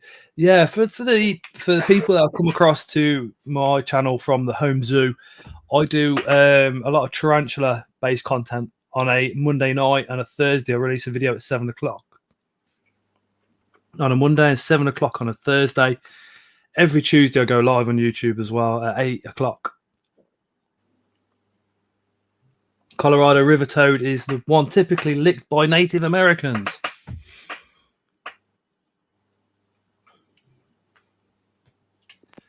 Oh, I used to keep them in fish tanks. I'm back, guys. I'm back. Sorry about that. So I just have to make sure with an animal like that, because I'm going to be potentially handling other animals, I need to make sure that my hands are clean once we've dealt with something like that. Pickle Rick is pretty harmless as long as you don't put him in your mouth. Dave, no, it's not just tarantulas I've got tarantulas, I've got centipedes, we've got assassin bugs, we've got morning geckos, tokay gecko, crested gecko, several different species of snake, including a boreal. We have 2 European eyed lizards, male and female. We've got dwarf sun gazers, we've got a chameleon, gecko, we've got roach colonies, we've got beetles, we've got 3 breeding pairs of Asian forest scorpions, all different species. I have 2 colonies of ants as well as mantis. But a lot of us have gone literally into reptiles as well as the inverts. So this is a soft shell turtle. She's very, very small. She's also very, very fast. I can see if I can get her a run for you guys, and you'll be very, very surprised just how quick she is. If she does do a bit of a run. She's off for a run there. She's very, very fast for a little turtle. Hello, you. So these are mostly aquatic. They do come out the water, but not for very long. They just mostly put out a little part of their shell, which is the reason why she doesn't have a turtle dock. She has a wood here, very basic pump. It's actually warmed by the temperature in the room. It doesn't need a heater in there. Again, it's very warm, as you can see there. Very cute. Hopefully you guys like Betty. And just everybody that's new, Ellie is an exceptionally close friend. She always comes on with me every single Tuesday. And she will catch comments that I'll miss. No worries. Thank you for that, Ellie. So yeah, this is Betty, guys, a soft shell turtle. We'll get bigger than this. We'll need an upgraded enclosure at some point. But while she's this size, it's much easier for me to manage the water because they do eat lots of protein. And obviously once it's in the water, it doesn't have anywhere to go. As you can see, there's bits of shrimps just stuck in the back of the filter. That's constantly going to be degrading the water quality. So she often gets water changes, 50%, 100%, whatever's needed to make sure that the levels of bad stuff that's in the water are reduced. I can get over to the snakes, guys, if you like. Let me just turn the lights on. Bear with me. Pete, I keep a California king snake. We have the albino African house snake. We've got Ridley's Cave Racer, Taiwanese Blue Beauty, and we've got a pair of boas on the way as well. So all of my lights over on my snakes are on timers alongside with the heaters. They're all digitally thermostatically controlled. So I'm just having to manually override them. Just bear with me, guys. I'll be as quick as I can. Ellie normally starts with me at 8 o'clock as well, but she's been quite busy tonight. No, I appreciate the help we're getting, mate. Uni and work. And she also keeps. You love your beardies, don't you, Ellie? Oh, I love Maxie's. So I've got a corn snake here, guys. There is no water in here because it tips it over because it's just going into shed. So don't think that I don't give animals water because I definitely do, guys. Obviously, I want to point it out. This is a little bit bitey. It was a rehome. The person before had this before me. Really just got struck by it once and it put him off forever, which is a shame because I do see that quite regularly with corn snakes. Yeah. You know, they get struck. They are a little bit strike happy sometimes, but you know, people have to understand they really don't do much damage. They're very small snake. They're small cleavage snake. The bites, well, half the time you don't even feel them. It kind of just feels like there's the hairs on your arm have been pulled, pretty much. Well, Cali King snake's like that, very viv defensive. So I open up the viv, he will bite me, but it's literally like 2 pieces of sandpaper coming down on your skin. Yeah, so it's not very much at all. It's literally a scratch as opposed to a cut. Is that similar with a corn? Is it? I haven't had a hit off a corn.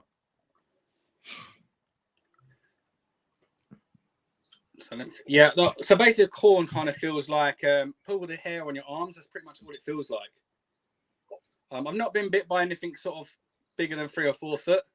Corn snakes, they tend to calm down. When that's that sort of size, they kind of get a bit old in the tooth and they think I've kind of had enough of playing around. I keep mine in an Exoterra, guys, just because anybody that doesn't know, and I'm sure most people do know, corn snakes are elusive escape artists. They will get out the tiniest of gaps. They will actually actively seek ways out. So if you put them in a vivarium, they're probably one of the most common snakes in the UK for going missing, just for that reason.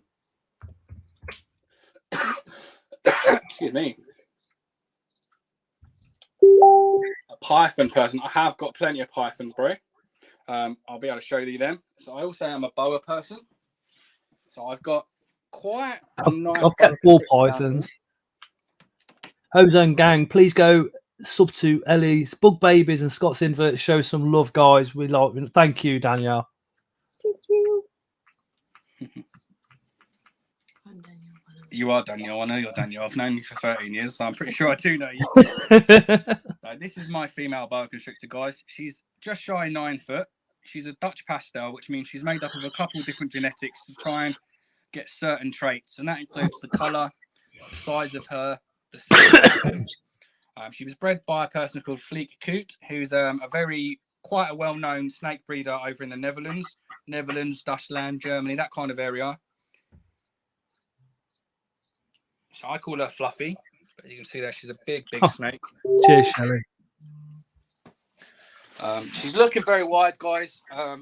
If there's any snake keepers on here,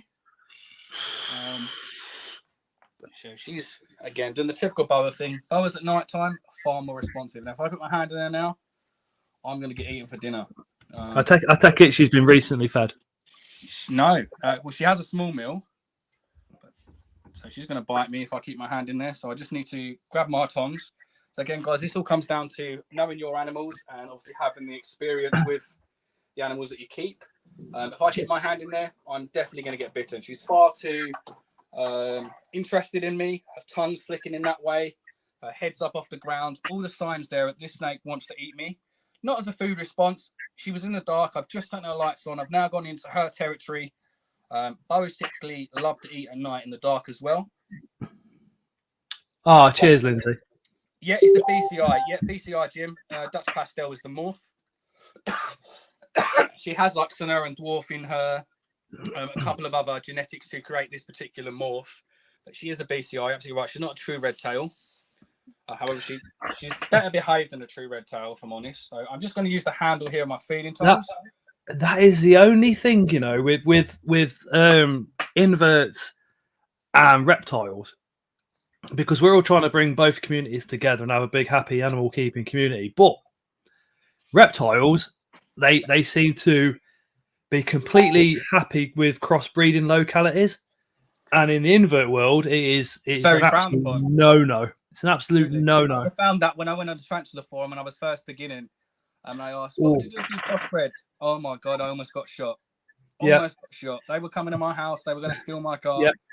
The Facebook groups can be a bit nasty with things like that, can't they? Like, as you can see now, so I've tapped on the head. Her behaviour's completely changed. I've got my hand on her, so I'm letting her know that I'm here. So all this here, so guys, she's had a very, very small meal, so she's a little bit big, but she is showing signs of being gravid.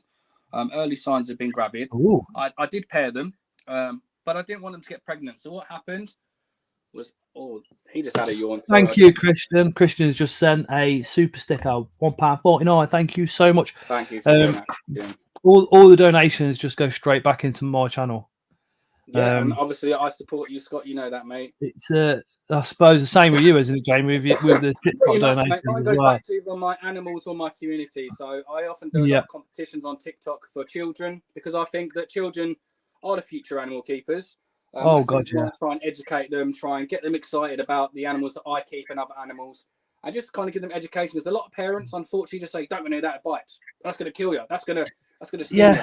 Yeah. I get quite a few messages off parents, to be honest. But yeah, she's lovely. And I say, guys, when you look at his colour, which is the typical more BCI colour, and then when you look at her colour and her pattern, that's when you start seeing what that Dutch pastel does. It brings a nice clean saddle pattern, lightens up the colour. She actually is pink underneath. She has just shed. So hopefully you guys like eight legs, four wheels has been has put his channel on pause for a little while. We're just trying to get him to release another video. His name's Greg. He's an absolute pillar of the community. He does a lot of the shows, especially with talks with children and stuff like that. It's the way forward. Like I say, the future generation is children. It's absolutely right. 8 legs, 4 wheels, because Greg's actually in a wheelchair and he can deal with venomous tarantulas completely fine. So you see there, even his behaviour's perked up. That's just a typical boa behaviour at night time. When they've been in the dark, everything is a threat to them. If it can fit in their mouth, they're going to try and take it. It's just typical boa behaviour. So a little tap on the head there, I'll let them know it's not feeding. Both my boas are tap trained, and now it's safe for me to go back in. Again, I'm straight hands on. I give a little bit of distance away from his head. Just, of course, that's the only thing that's really going to do me harm.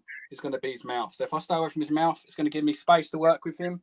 And I'm also going to be able to get away. If he decides that actually the tap wasn't enough, and he still doesn't want me in there, he's going to get me to pull away. So just like there, I'm a little bit unsure because he's moving towards me, which means as I pull, he still might get me. So he's not 100% happy, which is absolutely fine. So I will leave him alone this evening.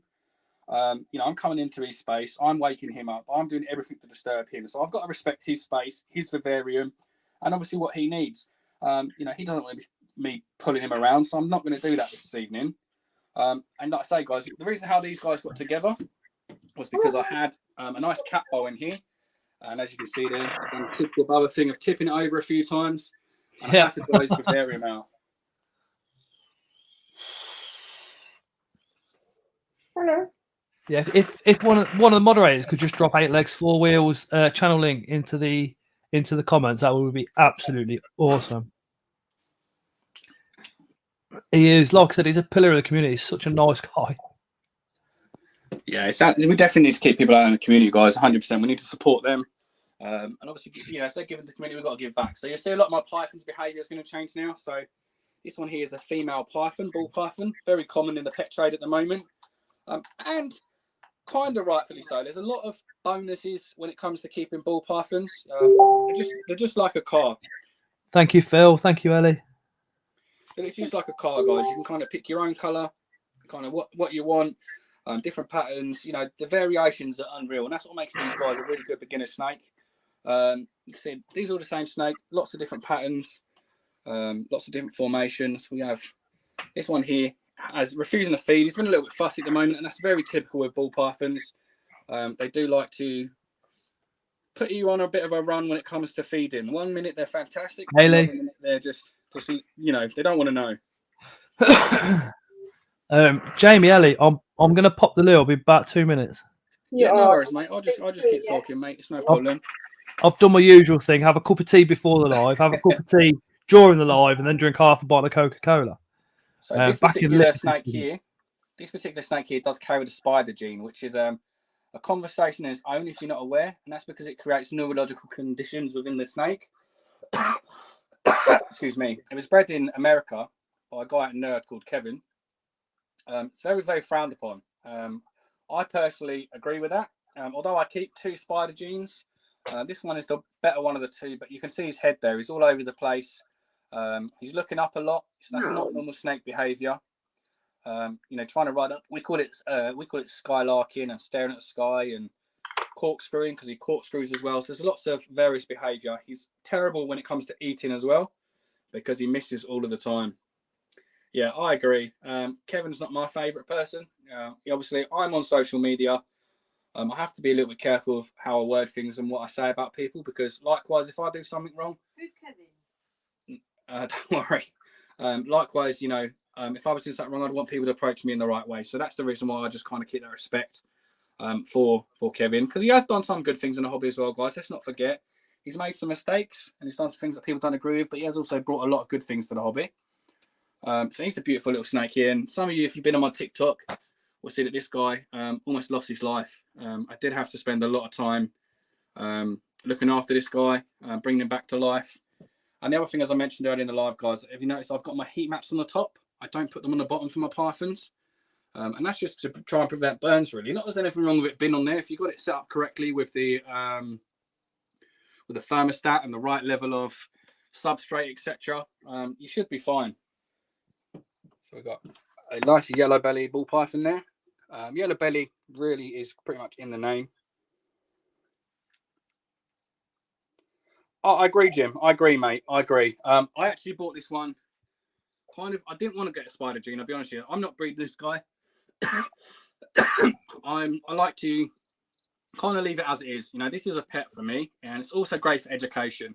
I can tell people about the spider gene, and obviously show a different side of things. So I have got 2 spider ball pythons. This one I paid for. I got very cheap because basically the guy couldn't sell it, and it was basically hanging. This guy was very, very close to dying. You'll see another spider morph a little bit later, and you'll see really what the spider morph is about. It's not nice to see, guys. I will warn you.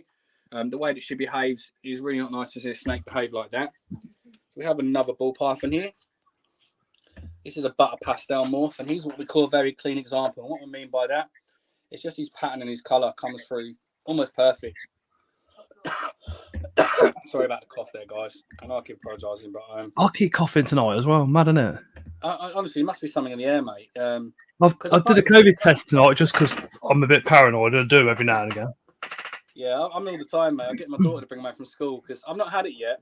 Fortunately, touch wood. Drinking that buttercup stuff. Yeah, to get that down, you mate. Get that down. Yeah. That's the way forward. Just while I remember, I'm just going to put a link in the chat now. I'll run a Facebook group called Scott's Inverts Army. I also run in invertebrates worldwide. The worldwide one has 2,000 members. Scott's Inverts Army has 120. But the whole point of Scott's Inverts Army is to get beginner questions answered, to get more of an interactive community going, have a bit of fun. There's picture banner comps, stuff like that. So I'm going to drop that down in the comments. So I'll go back to some of the more familiar animals you'll be with in a moment. But there's one snake that particularly I would love to show your followers, Scott. I know more mine are aware of it. But this is going to be, out of the show tonight, guys, this is going to be something that I want to teach awareness of. I'm sure many of you are going to be familiar about it, particularly coming back from the comments already. But for anybody that isn't, does he? Yes, it does, Pete. Yeah, because it's actually not that. They're not actually that tall, these enclosures, buddy. So as you can see, they're probably around about 10 inch, so they're not particularly tall. All of these would go into a different viv soon. So I bought this stack just for this purpose, to get some hatchlings, get them feeding, get them up to sort of 1 or 2 foot, and then kind of move them on to a proper vivarium. It does have a really good heat gradient. So I've got that big vent at the back. Obviously, I've got a nice warm room as well. And obviously, I've got an infrared thermometer as well. Thank you, Joff. Josh just sent a £3 super sticker. Thank you so much, Joff, mate. Like I say, thank you for supporting the reptile and invert community, mate. It's we're really grateful. The cane toad's in there. Very, very simple, basic setup for my cane toad because he's a lazy bugger. He literally just sits under the heat or sits in his water. That is his life. He doesn't care about anything else. Mine sits in its water bowl. So they just All don't do day, nothing else, do they?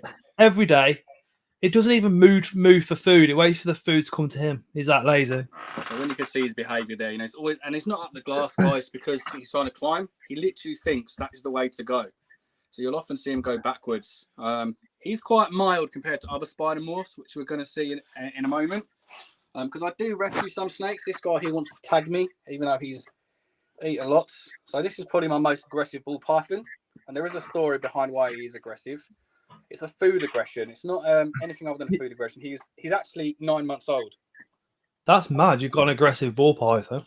Yeah. So basically, lots of people are going to be familiar with this. It was a first-time owner. Got this snake for an 11-year-old autistic son, which again relates to many of us, from a pet shop. And they basically said you've got to feed it every 2 weeks a fluffy, which is just a touch bigger than a pinky mouse. Well, a snake of this size should always be fed weekly. Thank you, Nicola. I'll have to accept that. Anybody's joining that Facebook group, I'll have to accept you once we finish the live. Like,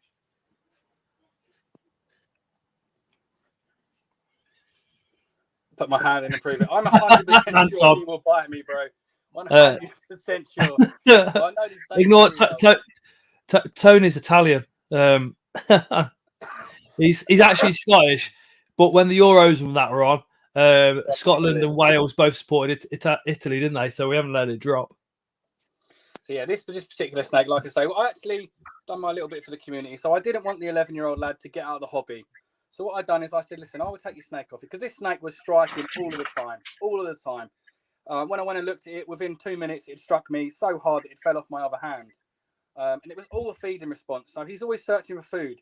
So he doesn't know when his next meal's coming. Although he's very well fed and he's getting back into shape, he's just got that kind of stuck in his head that when's his next meal going to come. So he's food aggressive. That's all it is. It's very easy to come around it because he is a bit of a scaredy cat. And I'm going to try and see if I can show you that without getting myself bitten. So all I'm going to do is get him like that. And then there you go. So he's changed his head. And it's again that just comes with experience, guys. Just a snake that wanted to bite me now wants to run away from me. And that's because snakes really don't want nothing to do with people. They're not really interested in biting you. I'm far too big for him. Although he's not venomous, he still doesn't want to hurt himself. And that's the reason why I like to not get bitten by snakes. One, I want to educate people that snakes don't always want to bite. And two, it can cause damage to the snake. If that gets a tooth stuck in me, he may get an ulceration, an infection. He might find it a bit hard to eat anything for meals, so we could carry on losing weight. So for all of these reasons, the reason why I don't like my snakes biting me. I have been bitten. This guy's bit me right in the head. That wasn't very pleasant, but it was quite funny. This girl is a very, very prolific striker. So as she strikes her food, she kind of always goes to my hand, thinking that's food instead. Excuse me, guys. I'm so sorry for the coughing tonight. I'm honestly not always like this. And that one's sponsored by Dave. Yes, so I run I'll just go through that, guys, because I have some fantastic Patreons. So I run a Patreon, guys, on my TikTok. I'm not expecting anybody to join up. I'll just give you a little bit of background on how fantastic the community is that I've got. So you can see a lot of these cages here, they say sponsored by. And that's because I run a Patreon page. And these kind people here that's all stickered on many of my enclosures. They all give me a little bit of money each month. Just to help me with my animals, the upkeep. I'm very fortunate I don't need it. However, they're kind enough to give me it. So just as a nice gesture, I do give back to the community. I do spend it on the animals. I let them, even though they give me the money on the Patreon, I say, guys, can I buy this for the animals? What do you think? And if they say no, then it's no. It's their money. It's their money to help out the community. Oh, see, like this guy's music. So everyone's favourite here. We've got a stinky versicolor. Loves pooing on me, this girl. And you can see there, right up the glass, she's a big pooer. But she's made that web in a bit of a predicament because it's right near the opening. She's freshly shed only a couple of days ago, so I won't play around with her. Do you know what they always do? If it's an open top Viv, they'll web up the top. If it's a front opening Viv, they'll web up the door. And If it does hopefully, both again, like yours, they will go for the door and the roof. They're one of the most awkward webbing spiders, I think. and hopefully you guys that do keep tarantulas can see that, I know I mentioned very early on about handling. You can see I do take my tarantula keeping seriously. My arboreal spiders have arboreal setups, good ventilation, access to food. I don't destroy their webs. I mean, this girl will get it clean because that doesn't look very tidy, but it's not at a stage where it needs doing yet. It's not going to cause her any harm.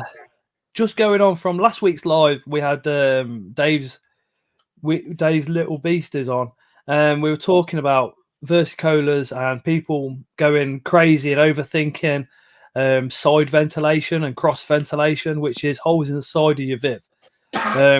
Jamie's just showed you a completely healthy one there, and it's completely fine. No issues. Don't overthink that cross ventilation. As long as you've got what you're looking at now, you're completely fine. Yeah, this is just a front ventilation. Of course, there's a little gap around the edge because it's not fully sealed. Lots of ventilation on top. And as you can see, she's happy. She's sitting up there. She's made that web. She's molted perfectly fine. We've got a nice clean molt here, which is always a good sign. I'll show you guys. Jamie, 8 legs, 4 wheels, which is Greg says. Good night, all. Have fun on the stream. Nice to meet you at the home zoo. Nice to meet you too, buddy. Thank you for taking your time out this evening to watch me. Just while we've got kind comments too. Just while we mentioned the home zoo, remember to hit up his YouTube channel as well as the TikTok. Try and get him a few more subscribers on the YouTube. That would be awesome. As soon as he hits 1,000. And of course, if you've got any questions with animals that I keep that you may not know the answer to, I will do my very best to answer your questions. In here, we have an albino Honduran milk snake. So visibility is a bit rubbish, guys, and I apologise for that.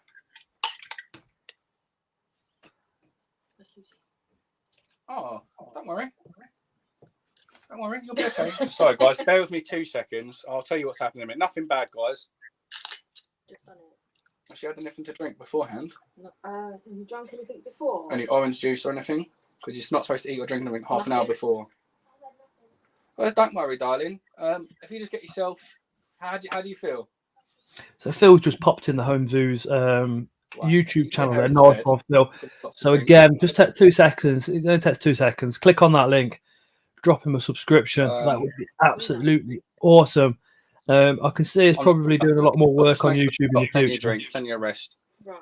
So I Sorry?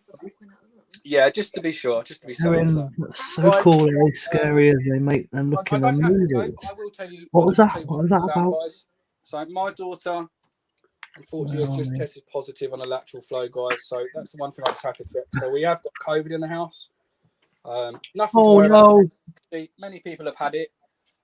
Fortunately, my daughter's generally pretty healthy, but obviously, of course, we will be watching her. So, guys, that's the reason why I had to pause there. So, sorry about that. No, that's understandable. My brothers and his missus and their little have literally just been hit by it as well. They're all double jabbed. Scott, would you mind if I take a 2-minute break, mate? Only because my daughter's crying and she's a little bit upset. I'll leave it on something interesting for you guys. No, not at all. Not at all. Come for my daughter, and I'll come right back, guys. I just got myself a little bit upset. She's only 11. Yeah, no worries. So I'll put you guys on one of my snakes. This is a blue person. She's a very, very, very fussy eater. Her name's Dora. Oh, Knick-Knack sending love to you. Yeah, thanks, guys. Like I say, my community, I'm very proud of the reptile community we've created. If we can get a load of purple hearts in the comments, there's a bit of support for the home zoo.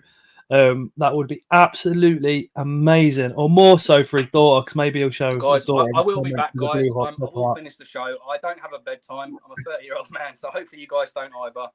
I know some of you are going to have work tomorrow and stuff, but I'll be as quick as I can, guys. I'm just going to give my daughter a cuddle, reassure everything's going to be okay, and then we'll come back and I'll show you a few other animals. I've got some rescue. Jamie,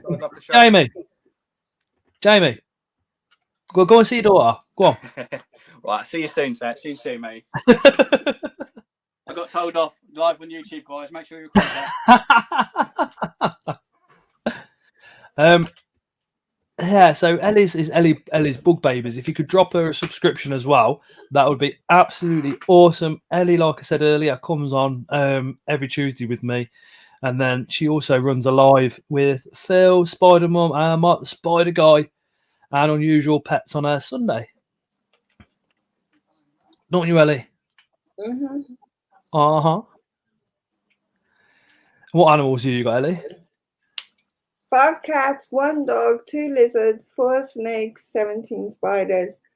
Don't know how many roaches of different sorts. Many snails. Do I have anything else? I don't think so.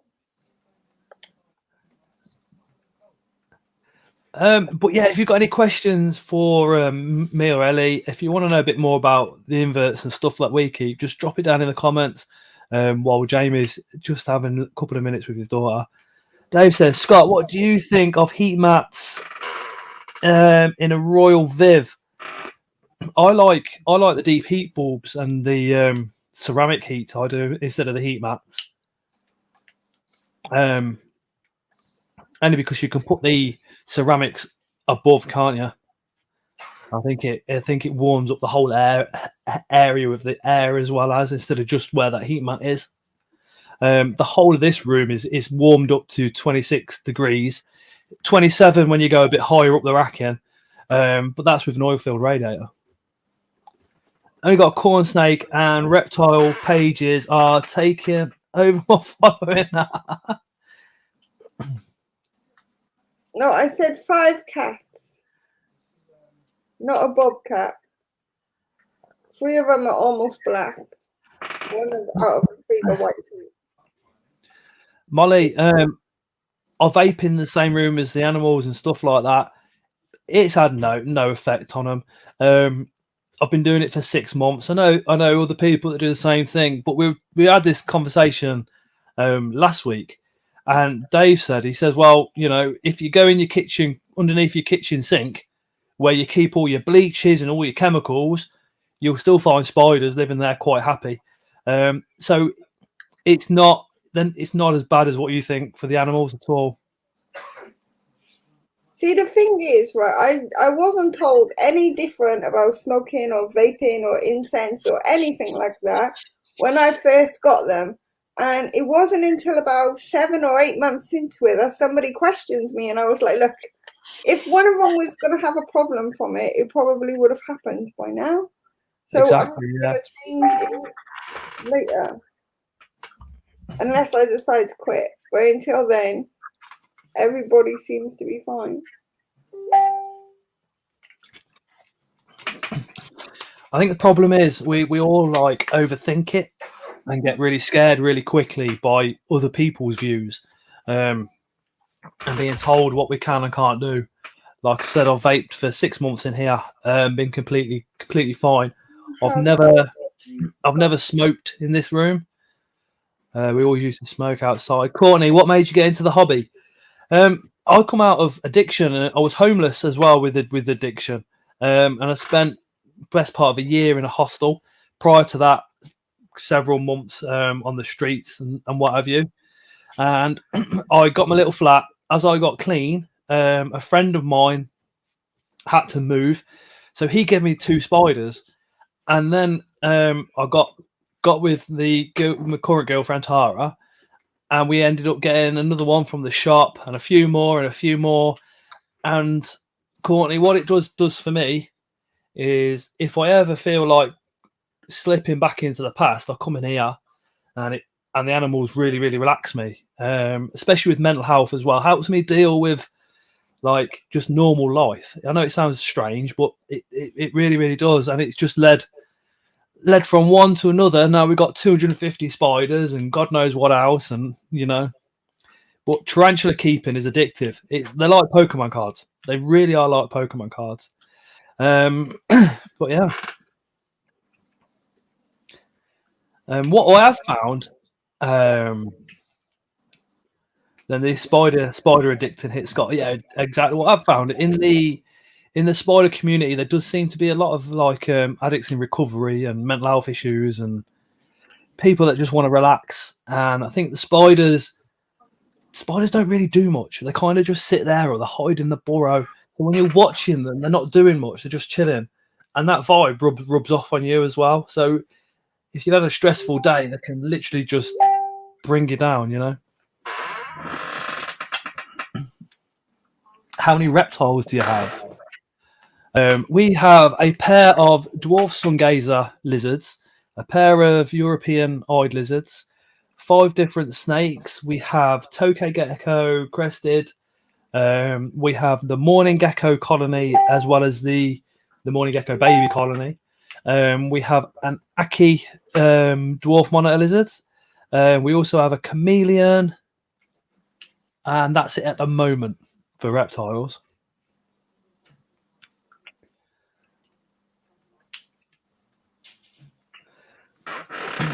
What did Courtney want? Sorry. Reese says creatures from the north got some.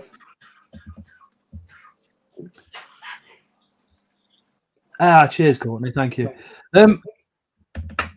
Just going on to live foods as well. If you go to livefoodsforyou.co.uk and put in Scott's Inverts, that will get you a 5% discount off all your live foods. They do reptile stuff. They do heating. They do a lot of dry products as well. How many animals do you have altogether? Says Brett. Mate, last time I think I tallied it up to 250 tarantulas, but I've added 1 or 2 since then. I have a colony of around 30 or 40 assassin bugs. I have 5 or 6 centipedes. We have beetles here. We have a cane toad. I've got 3 or 4 true spiders. I've got isopod colonies. Got 2 ant colonies. One's in a bioactive. I've got loads. There's probably well over 300 different animals. Phil from Incredible Inverts and Other Animals, he's got hundreds because he also he actually lives and works in a zoo.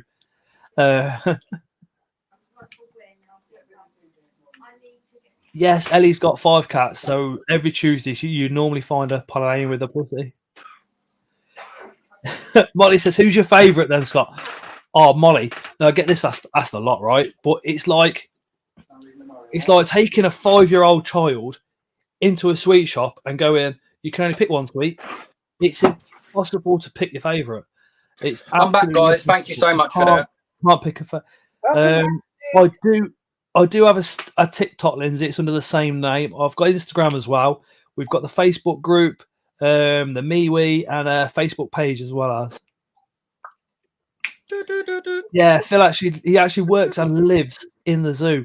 When Phil comes on live, he's actually in his flat, which is actually in the zoo. What zoo does he work at, Scott? Phil, what's the name of the zoo again? I always forget. What I'll do is I'll get Phil. I'll see if Phil wants to come on. Shepworth Wildlife Park. There you go, Shepworth Wildlife Park. We'll see if Phil wants to join the live next week. And if you've got any questions for a zookeeper, we'll ask him. She's just upset, guys. She's 11 years old, and obviously she listens to the news, and everyone presumes when they're going to get COVID, they're going to die. So she's a little bit worried, got a bit emotional, but she's young, she's fit, and she's healthy, so she should pull through. Okay, we're just going to get some cowpole, give her our bedroom because it's on the top floor, keep her away from everyone else, and just kind of. She has 7 days off school now, which is probably the best part of it for her. Shelley, there is an inverts animal tour that I'm doing. There's about 13 or 14 parts to it so far. It's in the playlists. It's going to be going on and on. Yeah, Jamie, send her all our love. I will do, mate. Thank you. I mean, myself and Daniel are vaccinated. I'm not going to get too far into it because obviously we'll be all right with the old politics, but we're not too worried, guys. Due to this cough, normally I'm fit and healthy, but this cough isn't COVID, guys. I'm 100%. I've had it since before Christmas.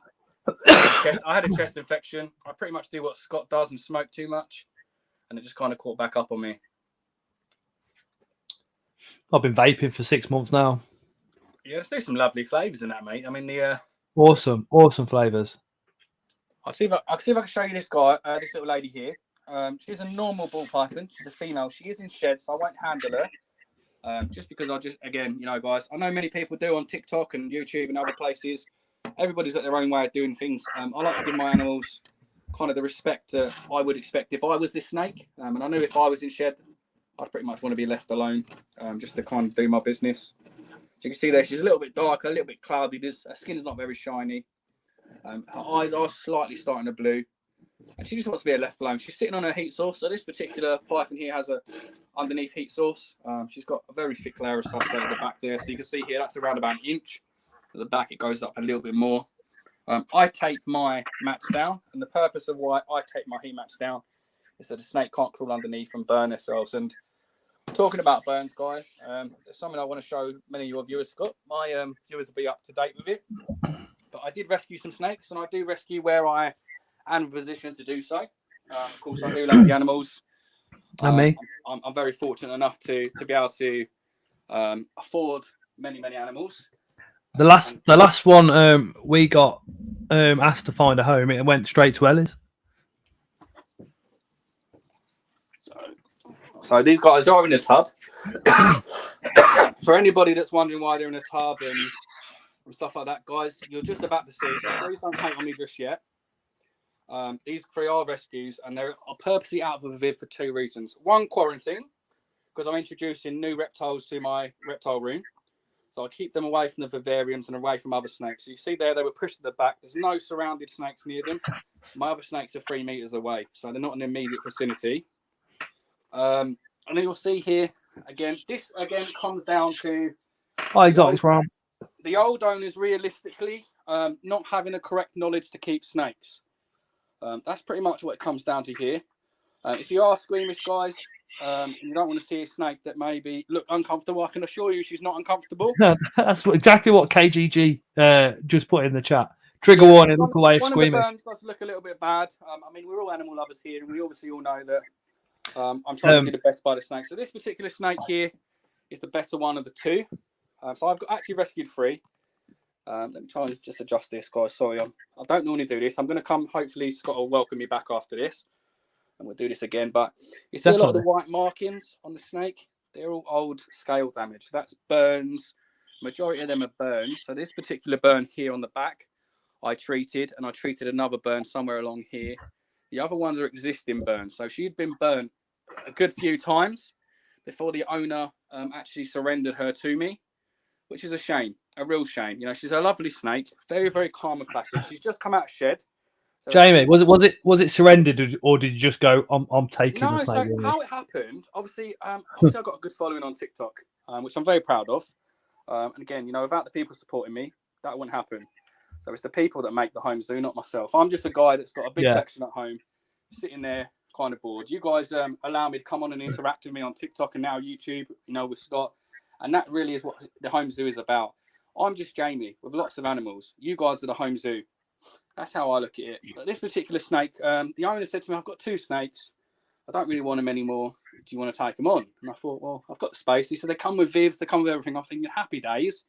I'm going to gain some snakes. I don't need to buy anything. Brilliant. You know, you kind of think, is it too good to be true? And of course it was. So these 2 ball pythons were living together. I'm going to show you another one in a moment. So I'll give you a little bit of background on the story. They were living in a fully arboreal setup. For anybody that doesn't know snakes, ball pythons are not really arboreal. They are semi-arboreal. Yeah, they will climb, but not. Yeah, they will climb like most snakes, but they will prefer to spend their time, particularly in captivity, in a nice shelter, a nice burrow, you know, an artificial burrow, just kind of living life, just enjoying themselves. But yeah, he had them in a complete wrong setup, so much so that the vivarium was 4 feet tall, which is an incredible amount. And he put the heat source 2 feet up, and all he'd done is cable tied with a single cable tie, a cage over a deep heat projector bulb. So this heat cage was literally dangling pretty much like a ball bag. Pretty much, it was hanging off of the light. So you can imagine this is the light fitting here, this is the cage, and it's literally just covering the edge of the light. The rest of the light bulb here, the silver part of the deep heat projector, is all fully exposed. I tell you what, guys, let me put the lid on. I'm going to show you something because I've got it. No cage around it or nothing. No cage around the. There was a cage, but it wasn't fitted correctly. It was hanging off the edge. If you give me 2 seconds, I'm going to show you something really interesting. I'm going to run downstairs. I'll literally be 1 minute. This is part of the story, guys. It's well worth just waiting on that 1 minute. Again, it's not very nice to see, but I do think it's important that we do make people aware that this is what happens when you don't do the correct research, or even if you do the correct research, if you have the safeguards in place, you need to make sure that they are fitted correctly, because it's all well and good having a cage that protects the heat source, but if it's not fitted, you might as well not put it on. Yeah, exactly, Tony. They're not arboreal at all. And these guys as well were only getting fed chicks, so they were underweight. They'd never seen a rodent in their life. She's a fully mature female, 3 years old. She only weighs 900 grams. I have a 1-year-old male that weighs 900 grams. I'll be 1 minute, guys. While that's going on, Hello. I shall show you, if I can. This is my Cali King snake. And if you can see there, it is my number 1 snake because it's got a number 1 on its back on the markings. This one, I literally just have to open the Viv and let him come out. If I open the Viv and put my hand in, he will bite me. But again, his teeth are that small. It's like 2 pieces of sandpaper coming down on your skin. So it doesn't hurt. It just scratches your skin. But this one came with, like I said, like a number 1 on it, which was absolutely awesome.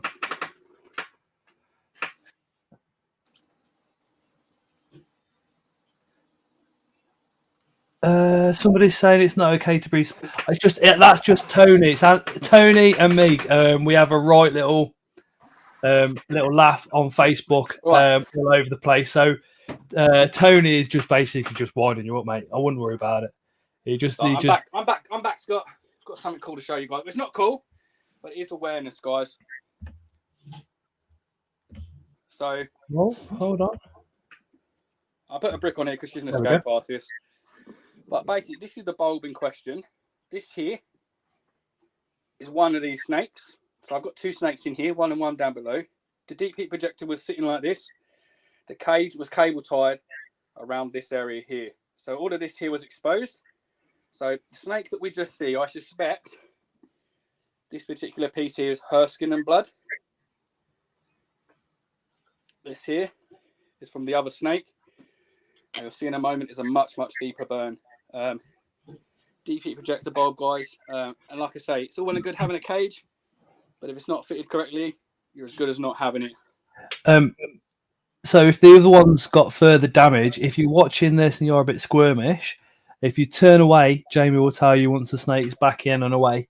Yes, guys. I mean, it's looking a lot better than what it was, guys. I will be honest. It does look better than what it was, but that is fucking disgusting, to say the least. If you are eating and you are not strong-stomached, this may be a bit much for you. For myself, personally, it's okay.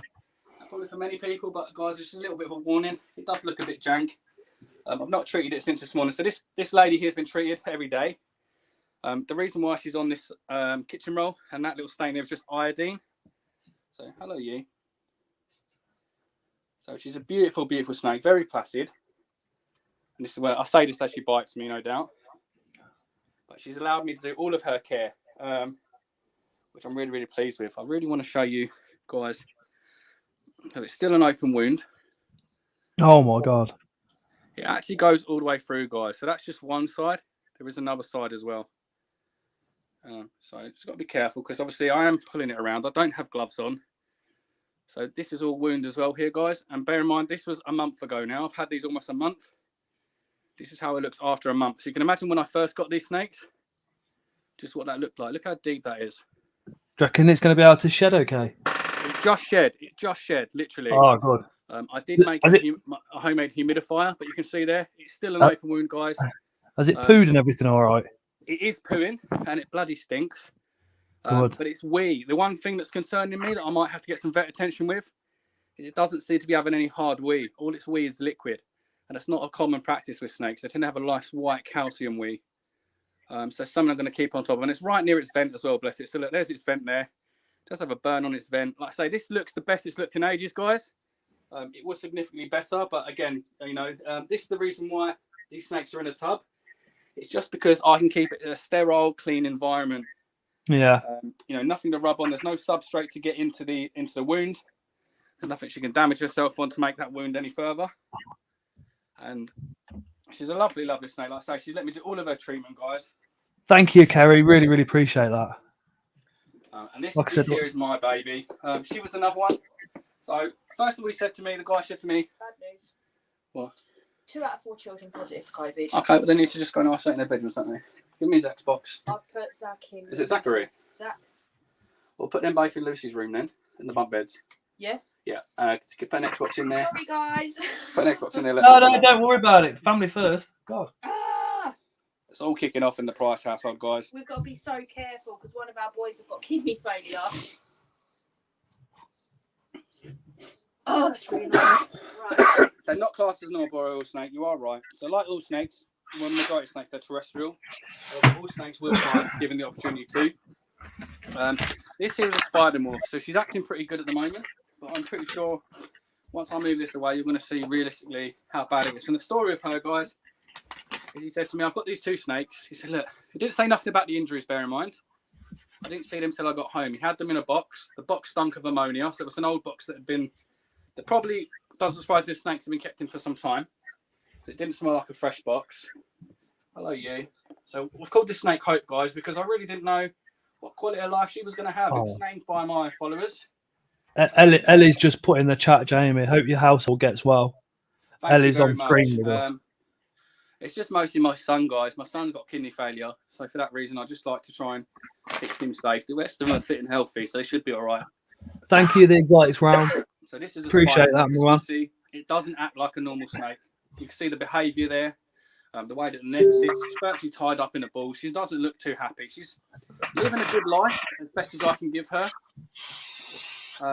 You know, this snake, I never bought her. She was a rescue. I'm going to keep her, and she's going to be used for awareness about the spider morph because she's a very bad example in the sense of she's terrible. She's gone in the head. She struggles to feed. You can see there, she's all tied up on herself, as you can see there.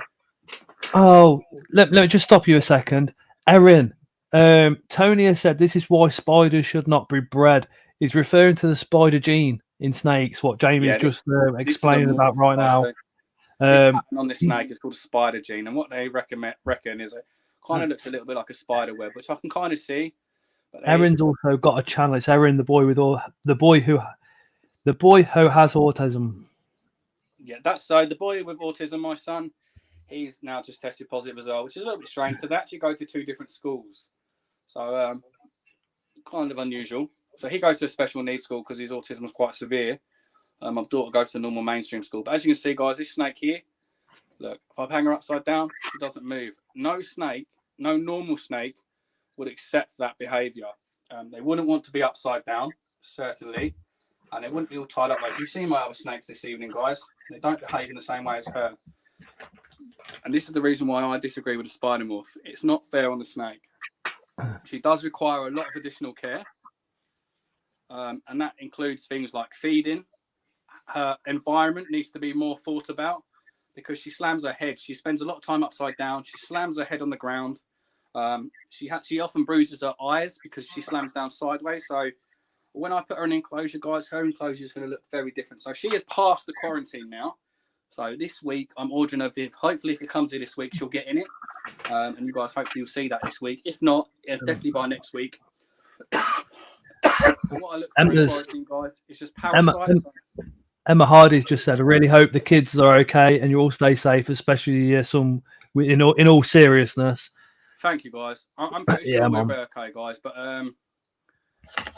thank you for all your kind words. There is a lot of that's before we've got you then, Jamie. You've got a couple of children with COVID. Have you got people that can drop your shopping and stuff like that off? I just do deliveries, mate. I'm going to isolate and spend time with them anyway because I don't really want to go out and come back to one of my children. You know, COVID can be horrible for children, and especially someone with autism who struggles to cope as it is because how he expresses himself when he's unwell. Yeah. He often says he feels like an egg. So whatever that means to you and I'm not sure. But to him, when he's unwell, he says he feels like an egg, which is, part and parcel with I get that. People, Yeah. See, our lad's only 3, so it's all hand signals. He does this, and then he'll do that, and then he'll go. When a meltdown's coming, he'll do this, and then his fingers go. Exactly, and as a parent, these trigger signs. To some people, it may look like odd behaviour, but for a parent, we know something's coming. Oh, do you know when people like I mentioned at work, and they look at me gone out when I say, yeah, you'll have a full-on meltdown and throw things across the room and all the rest of it. Mate, and they look at me Zachary like, scratches his face, strangles himself, just all sorts of they stuff. look at you like, what the fuck? And you're going, no, it's they're going, oh, I feel really sorry for you. It's like, no, don't ever say you feel sorry for me. It's called normal life. Just understand And if we're ever out and it's happened, just don't look at him in a weird way. no. I've had we've told plenty of people to fuck off when he's having a tantrum or he's having a meltdown, I should say. And you've got that. Do you know when they stop and stare? Thanks, Nick, and thanks everybody else for the kind words. That's when they stop and stare when he's having a meltdown. That's when I go a bit OTT. I've had the police at my house, buddy, because Zachary self-harms. He scratches his face up, strangles himself, he'll wrap a seatbelt around his neck, get red lines. This is all him expressing himself, not in a nice way. But autistic people, as you're well aware, and probably many others, because I see other people in the chat with autistic in their name, they really struggle to get their emotions out and even understand their own emotions. So it turns into frustration. You see, our lad, with meeting new people, he can have a massive meltdown. But at the shows, because we go to a lot of the invert shows, a lot of spider shows, he'll come with us now. And I'm very, very lucky with the friends that we've got, like Ellie, who will meet us there. And if he's having a little bit, he knows those people, and they all come stand around him, and he feels protected again. Yeah, of course. Yeah, they kind of look up to their peers, don't they? Autistic children. Yeah, unusual pets in the chat. She'll run over immediately as well. But because I'm all over the place at shows, it's Tara that mainly looks after him. So they all run over and give her support like instantly. So it's made Tara feel welcome and able to go to the shows as well. Yeah, absolutely. Which is awesome. Hi, Annie. It's nice and it's a family affair. But guys, a lot of my followers are going to be familiar with Hope. For any of Scott's followers that obviously never seen a snake before, you can see her behaviour here. She doesn't act like a normal snake should behave. With the spider gene, there are some alternatives. When you start breeding with other morphs, it can mask it quite well, but you will never ever find anything with spider gene that is 100%. There'll be people that tell you that you can. I put money on it. I'll prove you wrong. So for that particular moment, when you look at that snake, yes, it might be behaving well. You'll get it home, you'll go to feed it, it'll get excited, and its behaviour will change. The neurological issue, when it gets excited, comes around. Temperature, when you drop or raise temperature, their neurological issue can start developing, and even just nervousness. So once these behaviours are displayed outside of the pet shop, that's when you're going to start seeing these.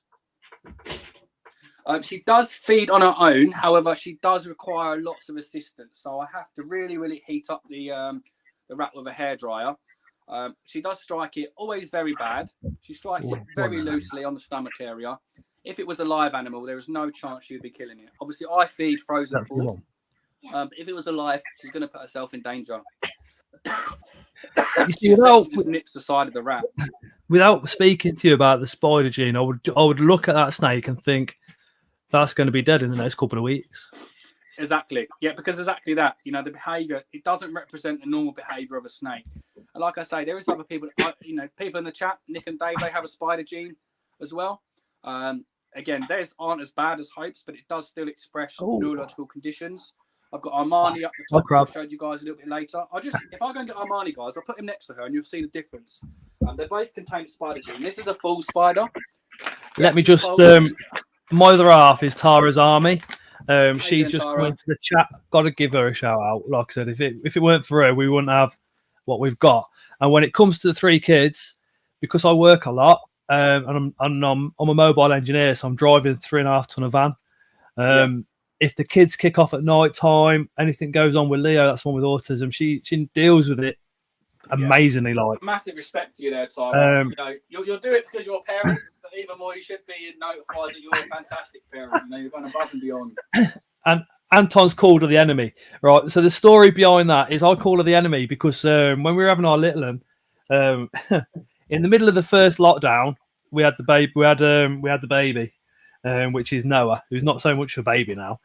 But while she was pregnant, she could be a little bit moody, so I called her the enemy. And it kind of just stuck. So when you see my subscribers saying the enemy, they mean Tara. So guys, you can see here I've got another spider morph. That's the one at the back. This one tends to display slightly better behaviour.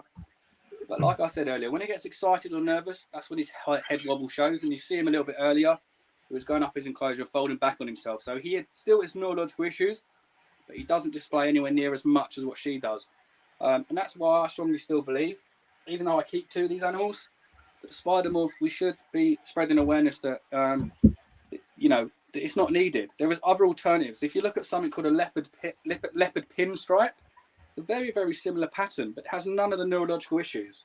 There is alternatives out there nowadays because we've crossbred so many different species. And just like Scott said in the previous, around the invert, the arachnid hobby, it's very frowned upon. In the snake industry, it's all about money. Who can breed the new snake? Who can breed the new morph? Who can sell it for a big buck? And that's unfortunately what drives it, supply and demand. If we don't have a demand for these, they won't supply them. And that's what we need to try and do. We need to try and get awareness out there so people don't ask for this morph. By all means, if you already got this morph, look after it, of course. Look after it. Let it see its days out. This little guy here is tiny. He's going to live another 20 years. I'm going to give him the best 20 years of his life. But I'm not going to breed him because I don't want to bring other spider morphs into the hobby, because then it's a further 20 years after that and a further 20 years. We're constantly putting back the problem instead of dealing with the problem and saying, this isn't acceptable in the hobby. We don't want snakes with brain damage just for the sake of a pretty pattern. We're going to find an alternative. That will stop people breeding this. That's the only way we're ever going to counteract this, because as long as people are buying them, people are going to produce them. It's as simple as that. And is the pattern fantastic? Yes, it's very pretty. I admit it's very, very pretty. But I think, if somebody said to you guys, you can have a child with blonde hair but he's going to be in a wheelchair for the rest of his life, or said you can have a guy, a child with brown hair, but they're going to be perfectly normal. Many of you are going to go for the brown hair, if not all of you, stereotypically, out of choice. But when it comes to animals, people see past that. Yeah, it's all about greed. Yeah, and as was mentioned in the comments, she's actually having a really good night. This is some of her best behaviour, guys. For any of Scott's guys, she's not normally as good as this. You can see him. He acts a lot more like a snake, so he has got a spider morph in him. But you can see he's happy to wander around, have a good time. But Hope there, as you can see, she's barely moved. She's just gone around in circles.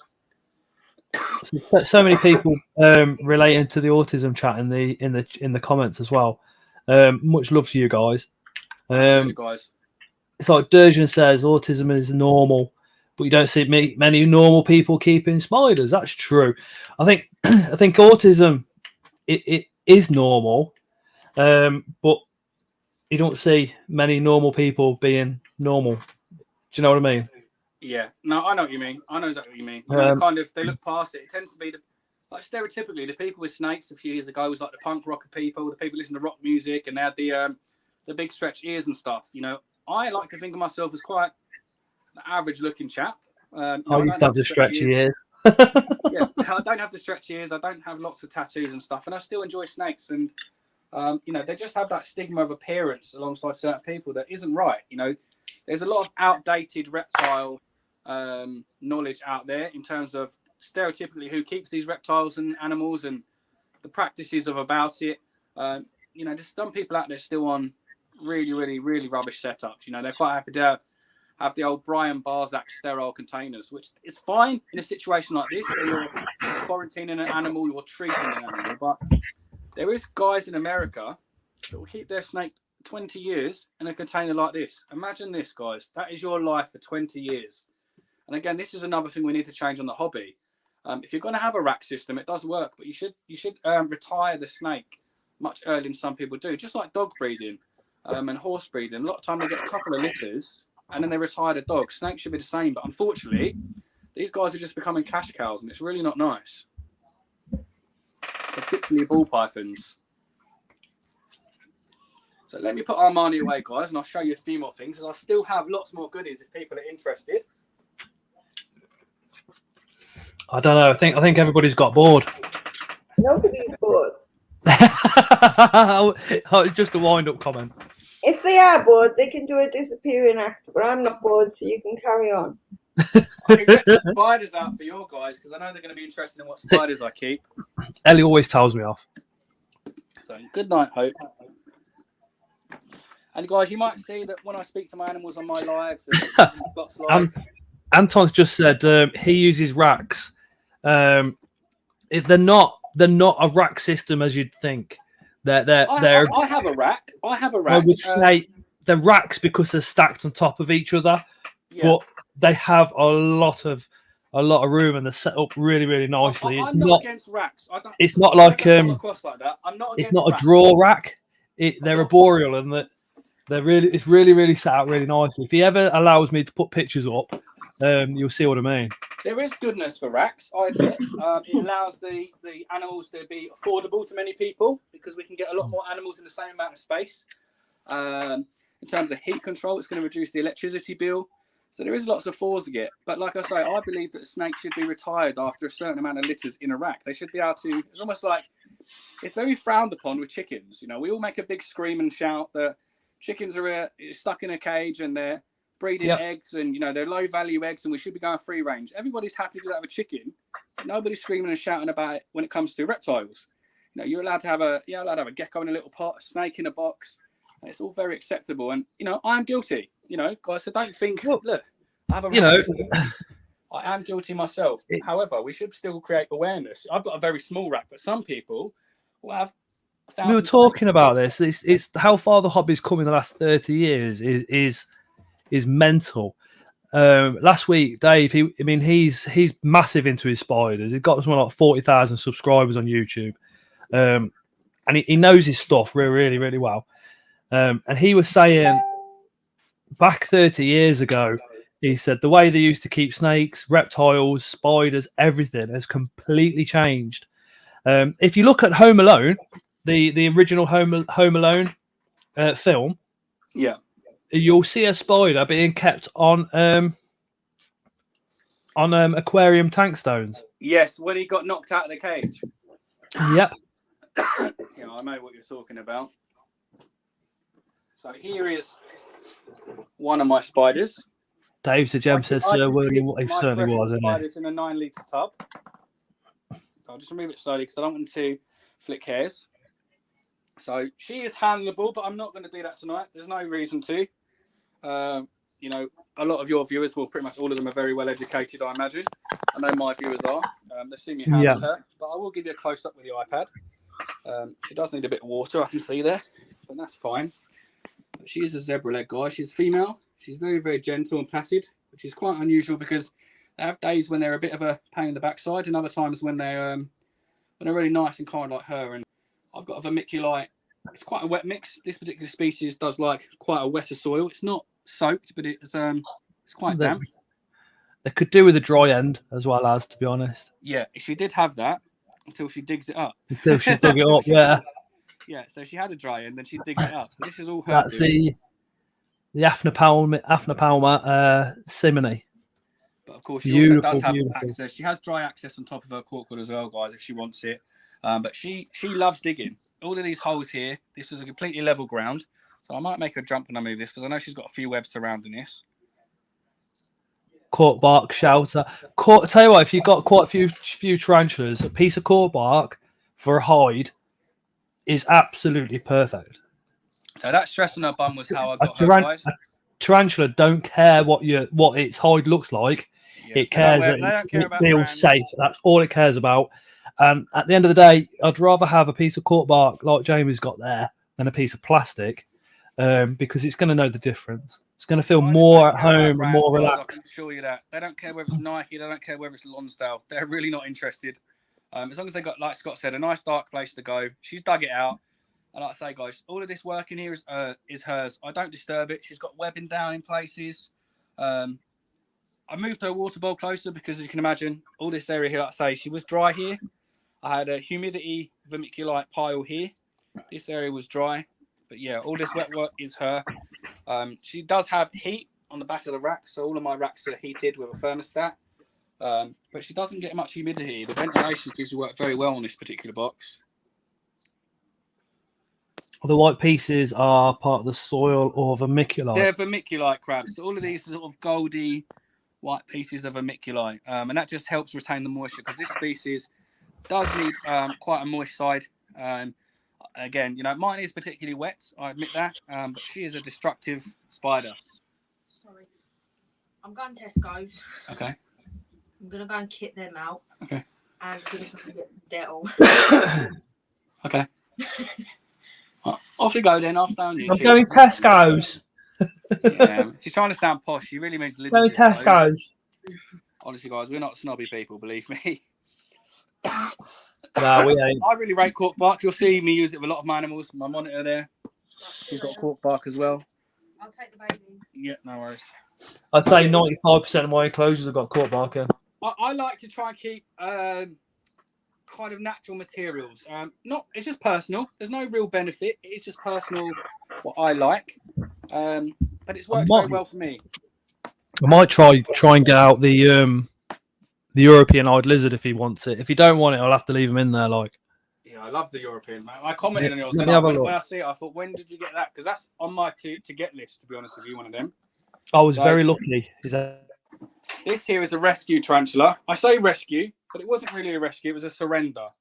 The lady I think she got it from somebody else. As far as I'm aware, she got it from somebody else. And she kind of felt like the care would be better elsewhere with someone with more experience.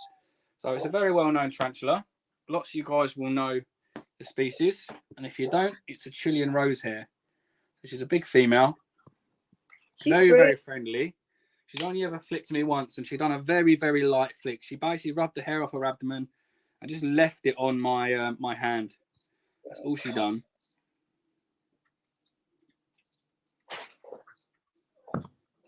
Yeah, natural materials, guys, I really, really rate. I try and do as much as I can. For example, with my boas there, instead of a nice plastic hide, she's got a log roll. Same with, as you can see, cork bark, wood, more wood there. I just try and keep as many natural materials. Again, I've got wood in there. There's nothing wrong with it, guys, if you're not doing that. It's just personal. Thank you, DJ. So yeah, this was surrendered to me, guys. So I don't have much history on it. Jamie, do you mind surrendering it to me? she's very beautiful, isn't she? Oh, mate. I don't got any Gramastola left now, except for... Is that a crocodile skin? Your mic's off, Scott.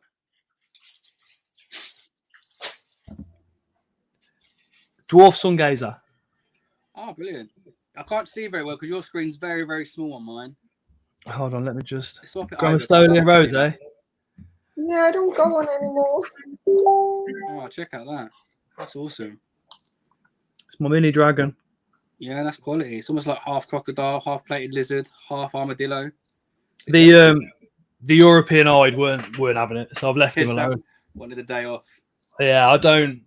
You know, if you don't want to come out, the thing with Gramastola roses is the if you look for a Grammy or a Talita cattle or a Brachypalma, because they're coming from Mexico, Mexico has stopped the exports. So always look for a captive bred species. If it's wild caught, it's probably been brown boxed into the UK. Because Chilean rose prices have shot up massively in the UK as well. Yeah, at the beginning of lockdown, £340 for an adult female. The prices have come down a little bit. Creatures from the north have been breeding them, so they've got quite a few. And you can see, guys, so this is my setup. So I gave her £25 for a sling. I gave her some cork bark. I don't dig it out. I let them do the digging so they can pick and choose their house. She's not done it yet. She's a bit of a lazy bum. I've just got a little bit of leaf litter in there. Hers is, again, this is what the zebra legs look like. Orchid bark. Nice and dry and a bit of wet. So this is exactly how I generally keep my tarantulas that require, dry ground, a little bit wet around the bowl. But as you can see, the zebra leg there, she wasn't having none of it. So I'm very lucky to be gifted this. I have got another animal to show you guys, which I'm pretty sure Scott's followers are going to be interested in. So I just put the lid back on carefully, guys, because obviously I don't want to create a vacuum, disturb her and her, of course, flick her hair and stress her. I'm not about that with my animals. I like to treat them, again, like I said earlier, like I want to be treated myself. I wouldn't want to be pushed around, prodded around. Many of my animals are asleep in bed now, but we have got a lot of nocturnal animals as well that I can show you guys if you're interested as well. But a lot of you guys have probably been familiar with this. You might even keep them yourself because they're very, very common in the hobby.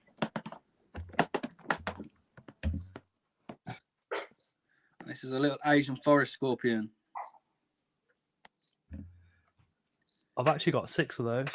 Yeah, they live great in the community. Have you got yours in the community? No, I've got 3 separate species.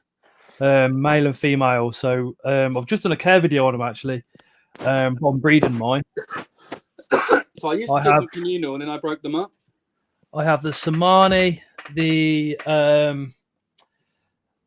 Cayenius, and the Solanus. The Solanus is the old Peter's eye. Yeah, I love scorps. I put money down on a desert hairy scorpion. I'll pick that up on Thursday. Yeah, if you see a desert hairy, just grab it because they're quite difficult to get at the moment because of Brexit. Exactly, £50, mate. I got it for. What a bargain! Yeah. So I do handle this scorpion normally, as you can see there, guys. It is eating, so I will be leaving it alone, letting it do its business. I have been stung by this particular scorpion, this actual one. It just stung me for no real reason. I wasn't antagonising it or nothing. It got me on a live video. I can tell you guys, the pincher hurts well more than a sting. What it felt like was a bit of a scratch from a thorn bush. So if you've ever picked blackberries and scratched yourself, that's exactly what it feels like. And then a little drop of deep heat on that cut. That's pretty much all it feels like, guys. And it lasted about 30 minutes and then it was gone. Didn't have no long-lasting effects, fortunately. Of course, if you're allergic to bee stings and venom, then as always, I'd always recommend you not keeping venomous species because you are putting yourself at risk.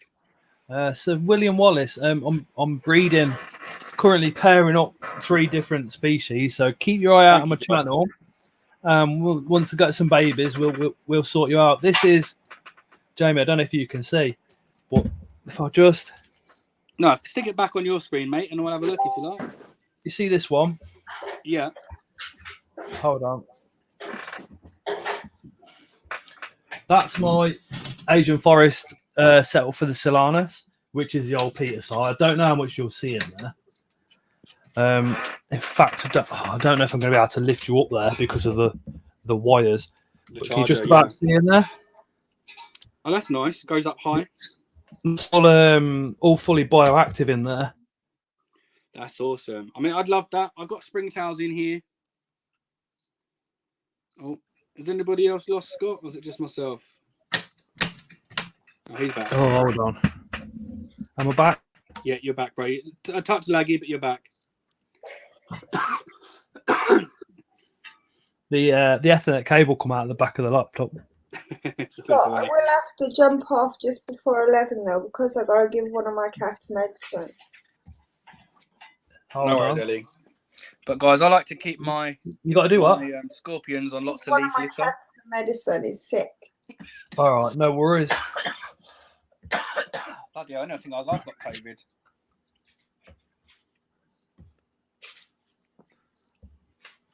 So I'm very anal in the sense that I like to put hides back where I found them, stuff like that. Some of you guys might not be like that. You might just slap it in, and I think that's fine.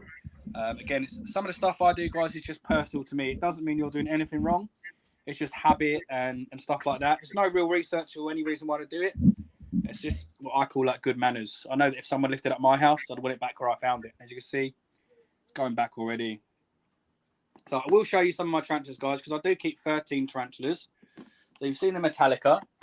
You've seen my Carabiner Versicolor. I have 3 Mexican red hairs, or Mexican red knees. They're the Brachyhelmi Armori, and I have 1 Smithy. So it's very nice to keep both species because a lot of people have one or the other, and they just stereotypically call them Mexican red knee. And again, I agree with what Scott said earlier with the common names. No. You know, if I say Mexican red knee, you're not going to know which one it is. I was going to get the apophysis, but as soon as I've gone near her closure, she's shot into a hide. Always the way. I have got a tortoise, guys, but the tortoise is asleep. See, just to the right-hand side of that log was there. That tortoise is a spur-fire Mediterranean tortoise. Normally runs the reptile room, so this bit of wood here just lifts up. It's got spinach there. Water dish on the left. I often give it a soak in water dish. Access to cuttlefish. It's got ground to dig because tortoises love to dig. So sorry for the coughing tonight, guys. Honestly, I'm normally a bit more healthier than this. But I just made this out of a recess of the cupboard. It does have an MVB bulb, which is the mercury vapor bulbs, which give off a little bit of UV, not very strong. And that's only because my tortoise just runs around the room. If I put a whole UV in there, it's not going to get it. It's not going to get it. Tortoises do benefit better in a vivarium, in my opinion, rather than a tortoise table, which we see everywhere. But again, guys, it's just my opinion. He does, yeah. Scott, yeah, 100%, Miss Bowden. Or Kerry, 100%, yeah, lovely. So I'll be able to, what I'm going to do, Scott, is when I finish showing off, because this isn't my full collection. Unfortunately, I don't have access to my full collection because it's in other rooms in the house. So this is my reptile room. I have other animals that I'd love to come on if you'd have me. Show you some of my other definitely. animals as well. I've got spiders and a roach colony down at a friend's house. I keep Oh no, Aaron. separate. So I've got African pygmy hedgehog, parrot, rabbits, guinea pigs, mice collection that are living like wild. Let me just show you something quickly, Jamie. Have you ever seen an 8-spotted crab spider? I have seen them. Yeah. If you look on the underneath, they've got a little love heart on them. Look. I've never seen that though. That's really cool. Aren't they supposed to be quite aggressive, the old crab spiders? No, they basically just sit in the same spot and wait for food. Oh, so I've thought about getting a crab spider because I don't keep any true spiders. I had a regal jumping spider, but I couldn't. It was too warm in my room. 28 degrees just fried it. As much as I was putting humidity in there, could you not lower it down the racking a bit, maybe? I just couldn't get it cool enough, mate. And obviously, I like to keep all my reptiles in the. Excuse me. That's a bit better. I feel better after that cough. I like to try and keep my reptiles in one room, my duckers in another. Because you've got a horse at the horse stables. So we do have a wide array of animals. Let's say I won't be able to show them all today, but I'll give you a good insight. Who knows? This is a Mexican black and white, and she is in shed. So unfortunately, you can see her. She's burrowed under there. She is just a sling. She's sling coming into juvie. So I reckon after this shed, she'll turn into a juvie. So very sorry, that's a little bit boring with that one. But I have Scott's favourite OBT. This is a little sling. So everyone who keeps tarantulas, I mean, one of the most common has got to be the OBT that we all know about. They do have quite a bad stigma. But I've personally not found this one to be that bad. Where are you, my little darling? So lovely webbing from such a small spider. I've just got to try and find out where it is, and it's rapid fast. Loves to come out. If any of you guys spot it, please let me know. Hopefully before it tags me. It's run out a few times. Oh, I can see it. It's just down this right-hand side. You guys might only just see it on the camera. It's just tucked down there. You see the abdomen, the orange abdomen in that corner. So this is a little tiny sling OBT. Doing really well. I keep the substrate very, very moist with my slings, and they seem to thrive. Good night, whoever's leaving. Good night, Nick. Yes, Kerry. Yeah, 100%. So once I'm off the live, I'll be testing. And obviously, if I test positive, I'll isolate as well. I am double vaccinated, so I'm hopeful that if I do catch it, I'll be okay. But it's not the end of the world, guys. You know, there's lots of it going around. More people are surviving than dying. So I'm pretty hopeful. So one of my more aggressive spiders is this one here. Many of you guys are probably going to know what this is. Again, guys, this is not these permanent enclosures. Bear in mind, this is a bird-eating tarantula. It's a salmon pink bird eater. It's unsexed at the moment, but it's doubled in size since I've kept it. It's pretty tag happy. Loves to feed. Absolutely loves to feed. Judging by that abdo there, it's showing good signs. But again, it's far too early to tell. Because these guys do change all the time. It might just be a fatty. Hopefully you guys enjoy this spider here. So salmon pink bird eating tarantula. Very common in the hobby. Get an impressive size.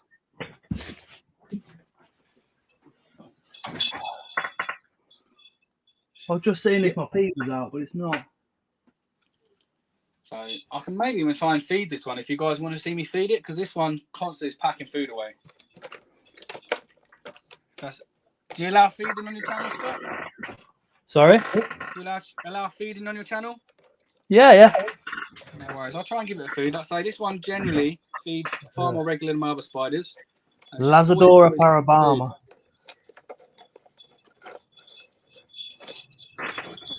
Let's have a look. There you go. Super, super aggressive feed. And it's like that all the time, which is the reason why this one here, hands off. Very hands off. It really lunges for its food. No happy dance. Straight up. No messing around. Yeah, I'm completely fine. Down on the floor is where, well, down at the bottom of the racking is, I've got about 3 or 4 centipedes. So I was just having a look to see if any of those were out, but I'm not going to take the lid off to show. Do you know what I mean? I'll be able to show mine in a second if you like, because I'm going to get that out. That's no problem. What have we got in here? I'm trying to remember. I think this is a curly hair in here. It might even be in molt, because I think I've done some digging. So bear with me, guys. If it is in molt, again, like my other spiders, I leave them alone. I let them do what they need to do. And like I say, guys, at the start, I said about handling. No worries, Aaron. See you later. Check out this little curly hair, guys. It's not a true curly hair. Just a curly hair. I've got the true form and the hobby.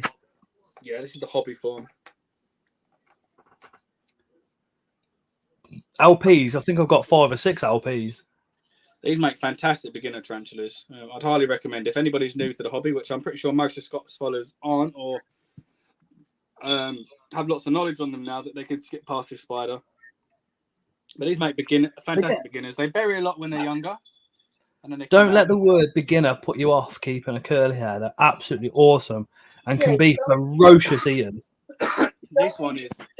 Once you get through that stage of them burrowing and they start coming out, you end up with a fantastic spider. They go through that stage of hiding away for a while, not seeing it, and they come out and you're like, oh, there you've been. I'm not seeing you for 6 months. So for that reason, guys, I purposely have given less substrate, but I'm going to quickly do the water while I'm here, guys. I really don't like putting my animals back without water. So sorry if that takes an extra minute, but as always, guys, my animal care is priority. I love followers, I love viewers, I love the community.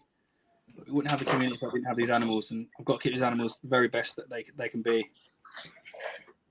A little overfill there for a bit of humidity. Nothing too much. Good night, everybody who's leaving. Yeah, curly hair's awesome. I really, really rate them. I'm still not sure of the sex of this one because the abdomen changes almost every day. He eats lots and then it lets his abdomen pop down. This is Hope, guys. She's now rearranging her enclosure, which is awesome. Not happy with my decorations. But we'll put the curly hair away. So many are familiar. The fantastic spiders, a very staple spider in the hobby. Very easy to get your hands on one. This is a red rump, Mexican red rump. If I can get that. This spider is particularly aggressive for some reason. Again, another hands off. Although she's not going to do me serious harm, she tags me. I'm not going to go out my way to make sure I get bitten. If I get bitten, it's always going to be an accident. You see again, some of my spiders are small, some are big. It all depends on what I'm after at the time and what's out there. So I got this one from a tiny, tiny sling. Her red's really starting to come through now. She is a female, confirmed female. I'm honestly not 100% sure, Christian. Scott might be the person to answer that question for you because I really don't know that, to be honest. Yeah. Ooh. I always say go off a molt. Ventral sexing isn't always guaranteed. A molt 95% is pretty much guaranteed. So again, a very beautiful spider, guys. Like I say, I'm very fussy with the spiders that I keep. I'm very peculiar with the species just because I like to go for certain colour formations, localities, their behaviour. I'm not like your typical tarantula keeper where they just want to. This is no dick for anybody. But they want to keep every single species because I'm not that far involved with just tarantulas. Obviously, I've got a huge collection of different animals. If you are tarantula mad like Scott, I'm pretty sure. Yeah, that's impressive. Is that fire leg? I can't see 100%. No. It's just wandered out of the enclosure. I might honestly, you're like the size of a postage stamp on my screen. Oh, that's awesome. That was from Ellie. That's Megaphobema robusta. That's awesome. I love that carapace. That blondiness It's around run away. It's awesome. Getting it back in is going to be a pain in the backside. Has he striked at you yet? No. It just flicks its bum up and then puts its legs in the air. Oh, wait until it slaps. Awesome. Guys, Awesome. for anybody that's interested in my YouTube, guys, I'm going to be dropping my first video this weekend. I had some videos on there, but they were kind of, before I got serious on social media and realised I had a lot of people interested, they were just kind of very basic edited videos. I wasn't very proud of them. I didn't put much effort into them, so I deleted them off my YouTube. And as 2022 progressed, I said after the first week, I'll start uploading videos, and that's exactly what I'm going to do. So I've got this little guy here with a mini abdomen. He's a very, very fussy feeder. I'm pretty sure I'm not keeping him correctly, to be honest with you guys, and that's because the research is very limited. So hopefully, by joining this particular live, you guys are going to be able to help me. I don't think I'm keeping this one correctly, I'll be honest with you. So this is an emerald skeleton leg. Emerald skeleton leg. That is quite rare in the hobby. Oh, I can't remember the name. I said it the other day. It's Umada or something like that. Yeah. No, I don't know the care requirements for that. I would. Hello? Where'd they gone? You probably pushed the wrong button by accident. Yeah, he'll be back in a minute. Just while it. Oh yeah, there he is. Christian says it's a burrower, so it would definitely need more substrate if it is. Yeah. There is very, very limited research on these guys, and that's the reason why I've looked across many forums, spoke to many owners, and not many people have these. So that's the reason why at the minute it is in how it is in, because I don't really know much about it. I know it's quite rare. Even if you did hobby, give it a bigger tank with more quite substrate. expensive, and of course I do want to give it the best life possible. I'm struggling with research on how to do it, so I kind of went for very basic setup. Limited amount of soil, water source. I'm feeding it. It is feeding. It's always had a small abdomen since I got it. It is actually bigger than what it ever was. So it could be a male, but it is still very young. A very pretty spider. Do you keep any of these, Scott, at all? Nope. More substrate and a bigger house. Yeah, I thought that was going to be the case. Keep it like the other skeletons, but I just wasn't sure. And that's the reason why I didn't give it too much, because I didn't want to give it tons and tons of substrate and it be semi-arboreal, or I had no idea, guys. I put my hands up when I'm not sure. I don't try and blag it. If I don't know, I don't know. There's no point spreading false information. Spiders, which is Andy says, and Ellie said, deep substrate, plenty of opportunity to burrow. Mm-hmm.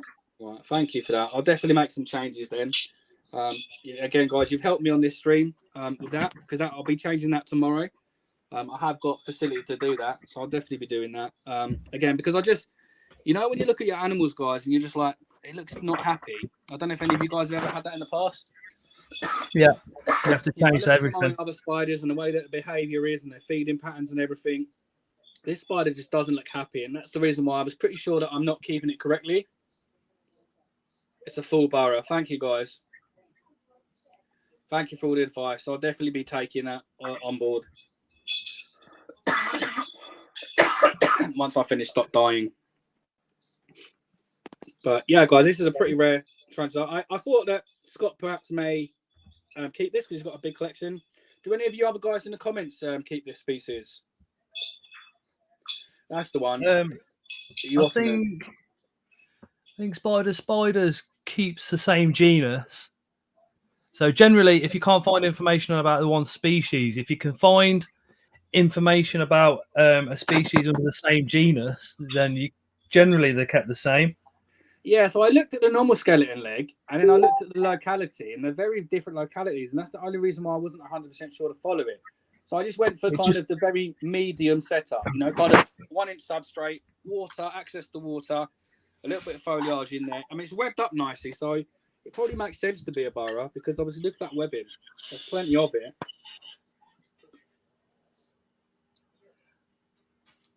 Do you like your woodlice, your isopods, Jamie? I do. I have So I have some orange isopods, some tropical orange and some tropical greys. That's a very basic collection of isopods. I'll just show you these bad boys. They just live in my So enclosure I'm gonna with my have to go frogs. now, Just a bit of okay? clean up crew. Oh, okay, Ellie. I got some food, please. Take care. Thank you, Ellie. Thank you for coming and Night, helping. Ellie. That's all right. See you later. See you See later. my partner in crime. Guys, thank you so much for getting the information on that. That was definitely something that Bye. I was intrigued with. Oh, hang on, guys. Let me put this down. I really don't want to drop my spiders. Please bear with me. 1 second. Jamie, have you seen these? Give me 2 seconds, mate. Let me pop these away. Just make sure they get back safely, and then I'm all yours, darling. All right. Are they dairy cows? Yeah, Pusellio lavius species dairy cow.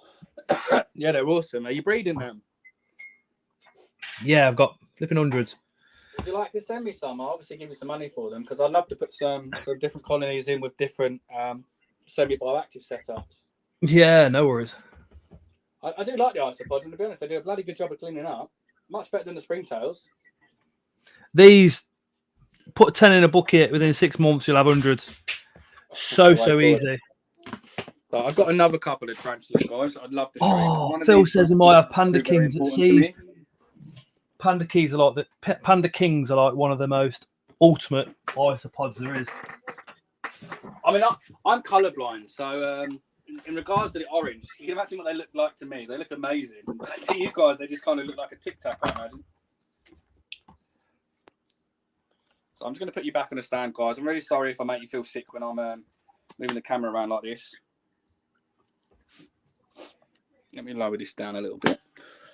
Just show you a Pusellio Hattie. Are very important to me. These are this guy here was my very, very first tarantula. So he's looking a bit sorry for himself, guys. He is a mature male. That looks awesome, man. Do you want to see what's something better? They've bred and had babies. I'll take that. You send that to me in the post. I'll be happy with that. Oh, I'm building this up because I've only got a few adults. Yeah, that looks so awesome. As soon as this, are really incoming at the moment, aren't they? They're really starting to hit off. It's the likes of myself and Phil that have kind of hit up Facebook with pictures of isopods as taking it away from being that somewhat like, you know, the weirdo geeks keep to being completely more normalized. Yeah, because people will keep isopods and not really say anything. Yeah, but do you ever get this, Scott? So when I show my isopods off on TikTok, I get, why'd you keep woodlice? All the time. Why'd you keep woodlice, mate? They're not woodlice. You know, the worst one. The worst one is you keep centipedes, tarantulas, and all that, and I'm like, yep.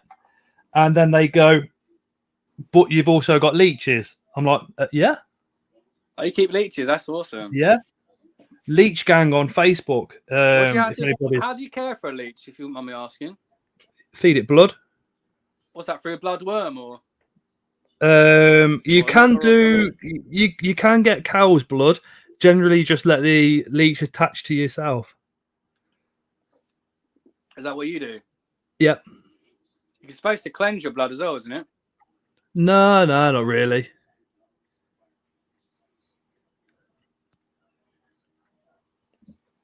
I'm a weirdo metalhead gothic zookeeper geek.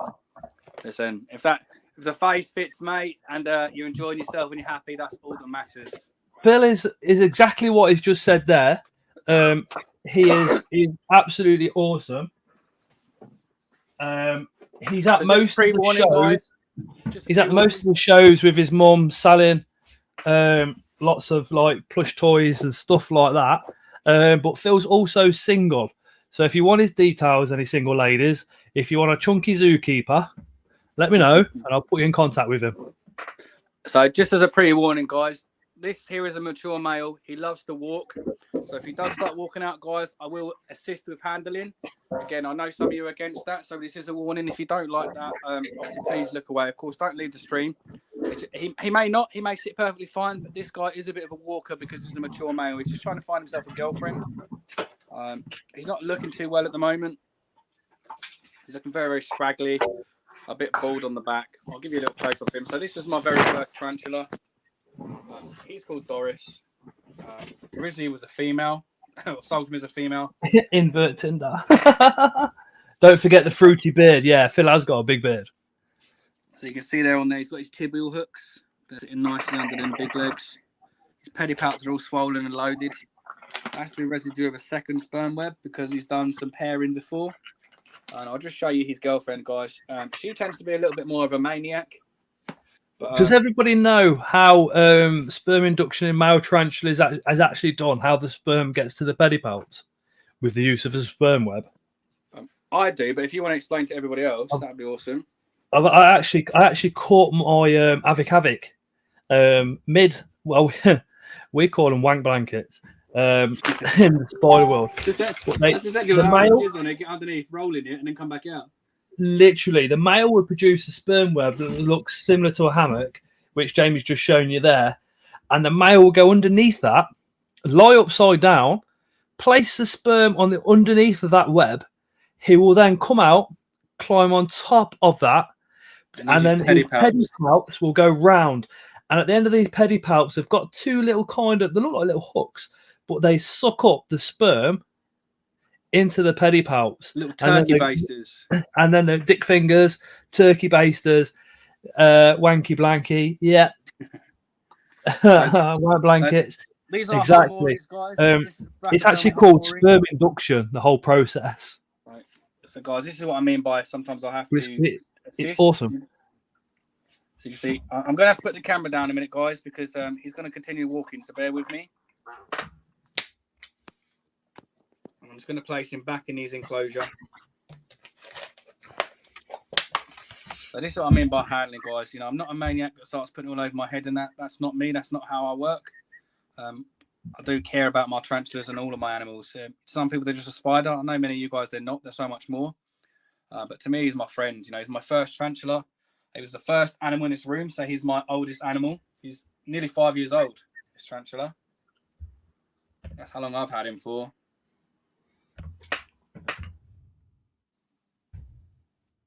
And this is his wife, guys. This is Mrs. Doris. So she's a big, chunky girl. She always tries to eat him. So I've done 6 pairings. One was successful.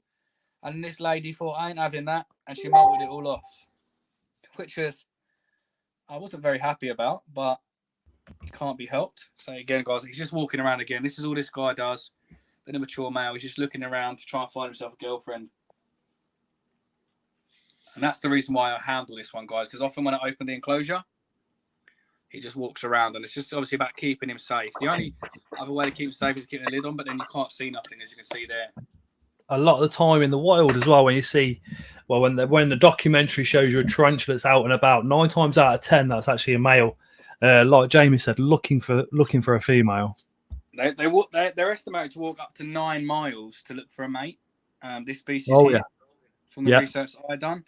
The females tend to live 20 years in the same burrow, around about 1 square meter they travel for within 20 years. They wait for the food to come to them. They wait for the male to come to them. And typically, for anybody that doesn't know, the reason why the female has the big abdomen and the small legs is because she pretty much just stays there fattening up inside that burrow. The male, when he matures, so some males do look a bit similar to this. The male, when he matures, loses that big fat abdomen, loses as much weight as possible. Some species don't grow tibial hooks. This species does, and that's the 2 little hooks on the front legs there. Not all male tarantulas get these when they mature. They all get swollen pedipalps. They all produce a sperm web, and they get extra leggy, and that's just made for walking. So they go as light as possible, as leggy as possible, to create as much distance as possible in such a short period of time. That's the only reason why they have that evolutionary streak there. The front legs are so long, and they've got those hooks. This is for 2 reasons. It picks up the female up in the air, so the pedipalps can reach the female's vent. But while he's got her up in the air, he's got her under control, because otherwise she would potentially munch him to death.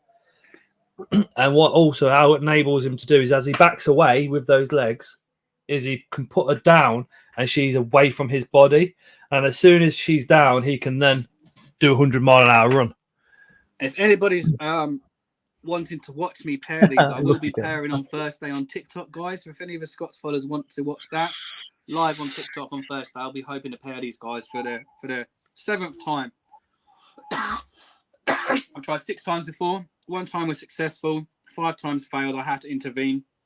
She's very aggressive when she goes to go for him. She's very, very full on, and she's got huge fangs, guys. I'll show you her fangs because these are from her last molt. Her fangs did come off of the molt, so I kept them. And just because a pair of spiders pair up doesn't mean that the female is going to get pregnant either. Yeah, and that's the reason why I went for more than 1 time trying to pair, just to try and create a better chance of success. And then still, if the female molts, then you need to find another male because she will actually molt the sperm out at the same time. Yeah, and that's exactly what happened with me, Scott, which is the reason why I need to repair them. What have I done with these? Oh, cheers, Russell. So if anyone's wondering what Mrs. does, there you go. She's coming for a walk around now. Look, she wants to see her boyfriend. So these guys are releasing the pheromones as well. The Exotics Rounds just put £1.79 onto the chat. Says, got to head off. If you're still live later, I'll be back. Thank you so much. Like I said, all the donations and the channel member money all goes straight back into the channel. It pays for things like UV bulbs. It goes towards food. I have to pay for StreamYard and editing, my monthly subscription from that film editor and stuff like that. So it all goes back into the channel. Of course. And then I do mad stuff like, buy gimbals with it so I can, when I go to the shows, it's better quality video. Yeah. That's what it's all about. I mean, Scott's very much like myself, guys. He invests back into his community because you guys are his community. Got to. He wants to look after you as much as you look after him. You can't get monetized, and then people can't put money on a chat for you to carry on doing the same levels of video that got you to there. You have to up your game. Absolutely, I agree. I agree massively. My normal camera that I used to do my filming with, that was £750, and then £50 for the lens. So this is the Brachypelme Harmori's fangs. This is Mrs. Doris. This actual spider here. This is her previous fangs. So it's quite likely her new fangs are going to be a bit bigger than this. And for a Brachypelme, guys, these are very, very impressive. Very, very impressive. You can literally, if I go to somewhere where there's light, you can even see in detail the little grooves on the side. The composition. You can see the composition of the fangs there. The individual hairs. The holes are microscopic. You can see them under a microscope. You can see them with the naked eye. Yeah, impressive fangs there, guys. I don't know what you guys think, but for something that's supposed to be a beginner tarantula, very docile, they look big enough to not want to envenomate me. That's for sure. Again, don't let that word beginner put you off keeping them. They're absolutely gorgeous. Yeah, absolutely gorgeous. What I always say to people, guys, is people always say to me on my streams, what's the best beginner spider? And I always say to people, go and get one that's New World and visually you like. And they ask, why is that? And I say, because if you're going to attempt to handle it, the spider might not be tolerant of it. If you're getting a spider to handle, you'll get it for the wrong reasons. This lady here doesn't let me touch her. This guy does. I have another Brachypelme up here. This is the Smithy. This guy literally just wants to cover me in hairs. Give me a new hairdo. However, he's very, very impressive. But I think he is in pre-molt, so I won't interfere with him too much, guys. And guys, please excuse the enclosure. This enclosure is what he came in. I don't have another box at the moment, which is the reason why he's still in here. That's quite embarrassing that that's 2 of my spiders without water today, so I do apologise for that, guys. That's not normally what I'm about. Normally all my animals have access to water, but as you can see, it happens. It happens, and if anybody in the chat says my spiders have got water all the time, then they're lying. Yeah, I have a really warm room, guys. It's 28 degrees in here. I say, as a general rule, I check these animals twice a day. For whatever reason, this has been missed, and it's probably because I'm leaving alone because he's in pre-molt, and we can tell he's in pre-molt. Yeah. So if you look at the back of his abdomen, it's just a little bit thinner at the back and a little bit matte finish. So this guy in particular is very, very obvious that he's in pre-molt. If I go a bit closer there, hopefully the camera's going to pick that up. I don't know if you can see that on camera. They're all taking the mickey out of the squeaky chair. I'll put up with a wooden chair for 2 years, sitting on a wooden chair during the lives. And for Christmas, Tara bought it, for me. Did you see Joff's comment, mate? What? That's another comment of the night. He's on fire today. Josh, no, I didn't know. Josh, He paid he gave a £3 donation just so you can get some WD-40. I get WD-40 with work. I've got. Oh no, I haven't even got it next to me tonight. Make sure that goes on nicely. Got giant African land snail there, guys. This is a golden giant African land snail. People call them albino. They're not albino. Albino, albino, however you pronounce it, they're not albino. Joff, that'll work, won't it?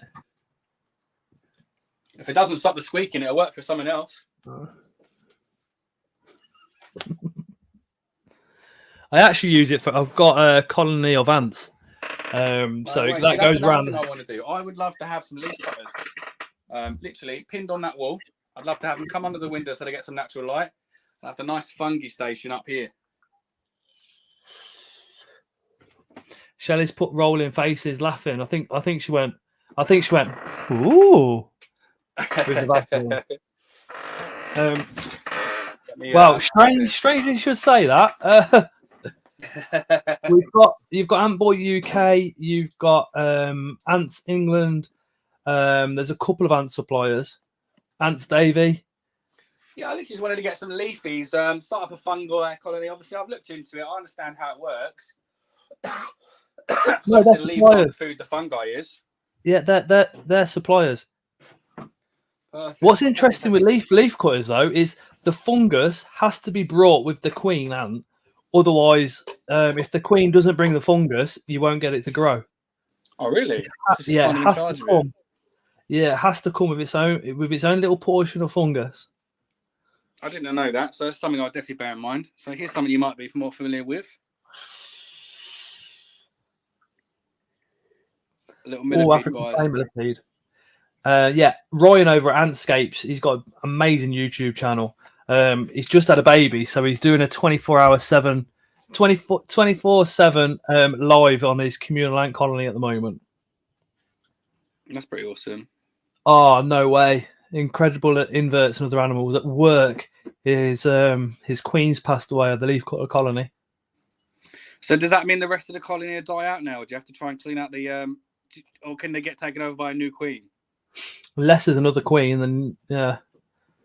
So see, my Regia buy a queen and rechange the fungi and go again. I don't know. My Regia's is a 3-queen colony, but I don't know if the leaf cutters deal with more than one queen.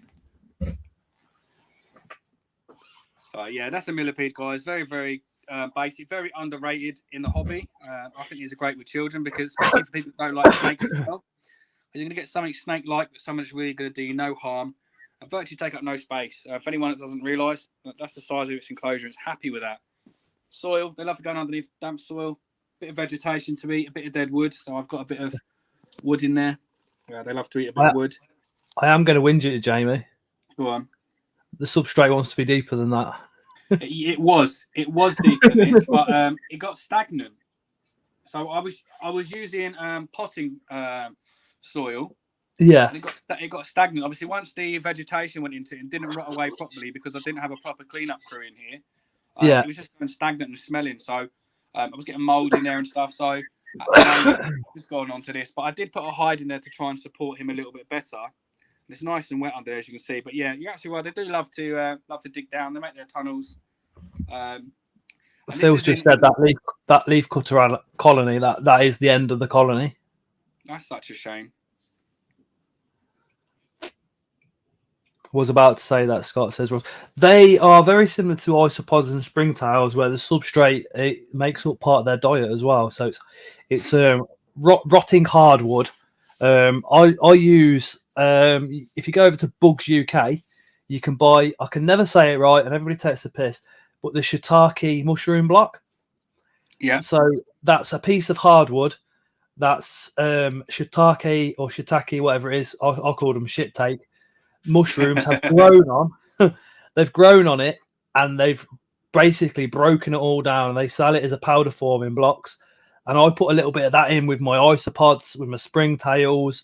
Every bioactive. That's my nice dead rotting wood. It literally falls apart. Lovely. It's soft. Comes apart under your nail. But this used to be half filled, to be honest with you. But you might even be able to see some of the old line because I've done a terrible job of cleaning it. But it went stagnant. There was no way I was going to be able to keep an animal in stagnant soil. Anton just says, Josh, it's usually kinky after 9 p.m. Keeping it calm due to new people here.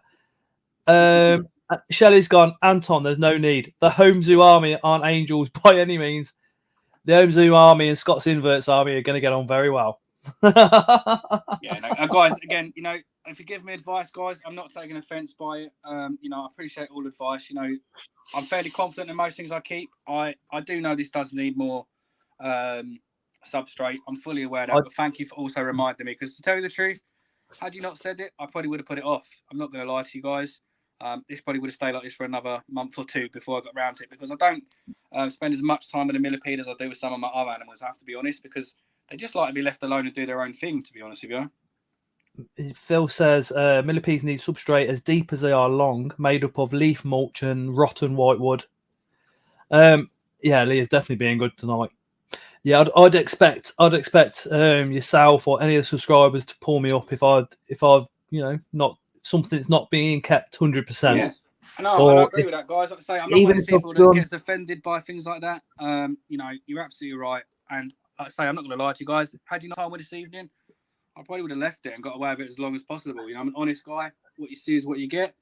You know, obviously I need to do better by this. Absolutely. It's healthy. It is healthy, but of course it's not the. We can't be bang on it all the time, can we? No, absolutely not. And like I say, guys, you know, I'm quite happy with criticism. I'm always happy with criticism, provided it's given in the right way. When people, what I don't like is when people approach me in a way that I wouldn't approach others. You know, you're doing shit, you're doing wrong. That's the wrong attitude.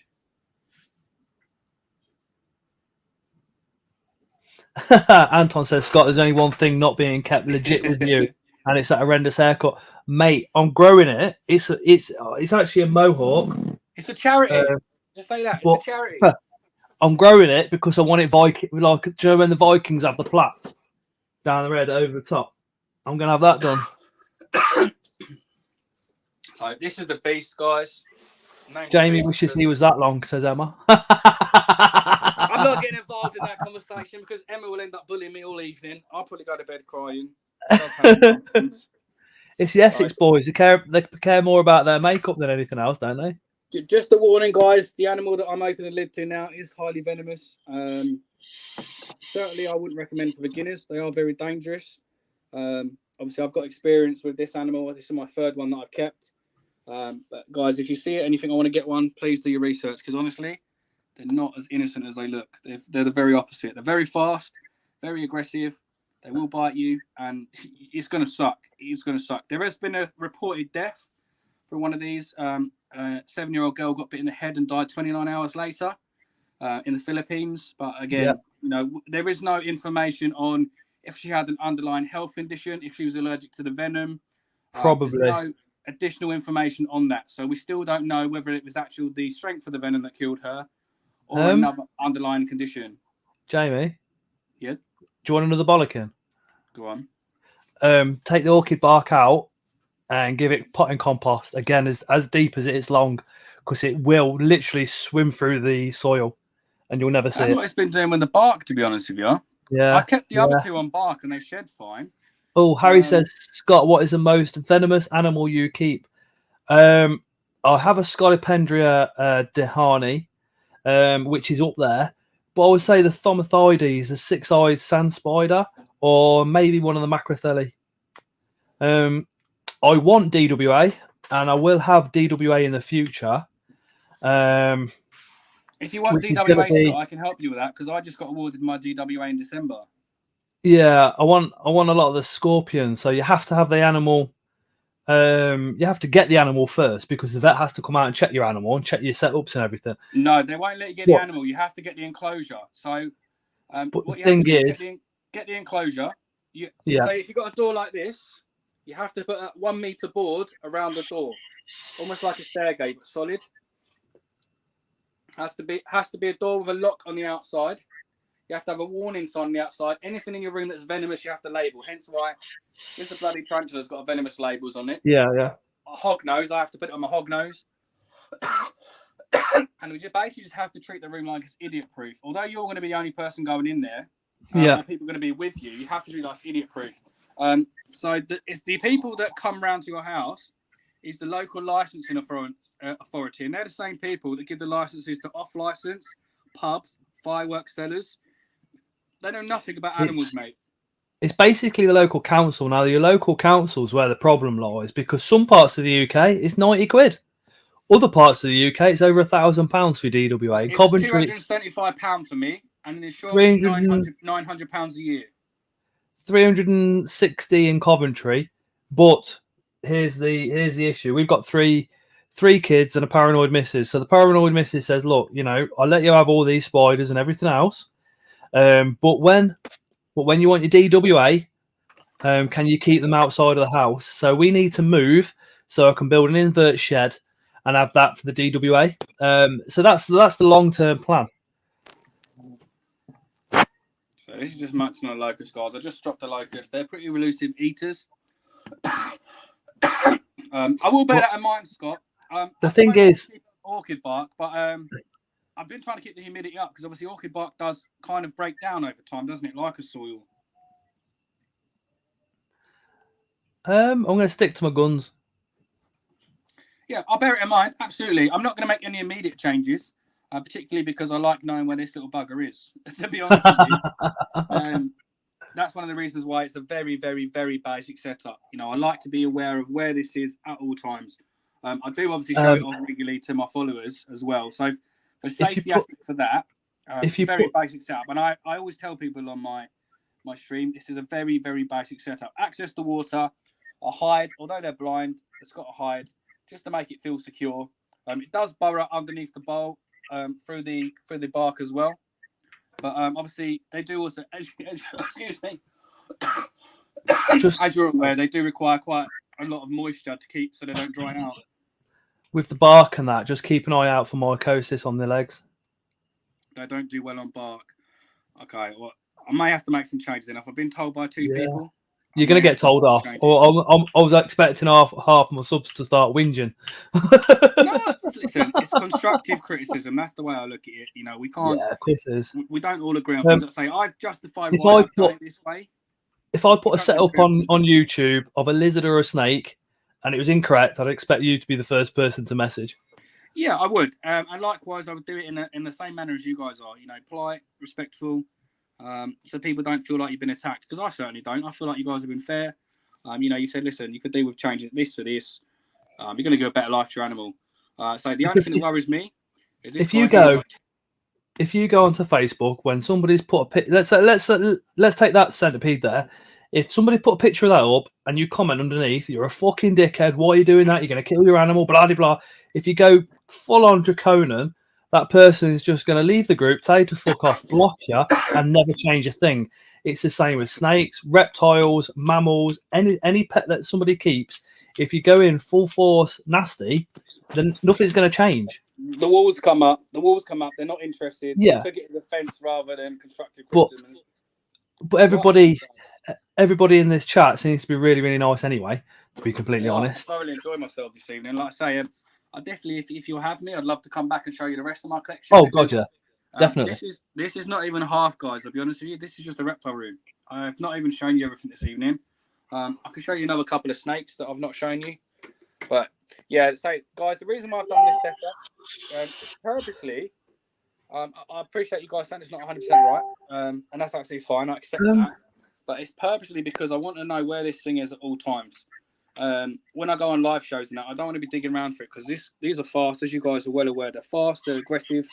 They want to tag you. This guy's come close to already. I've only had it a couple of days. This is my third one. My other one's thrived.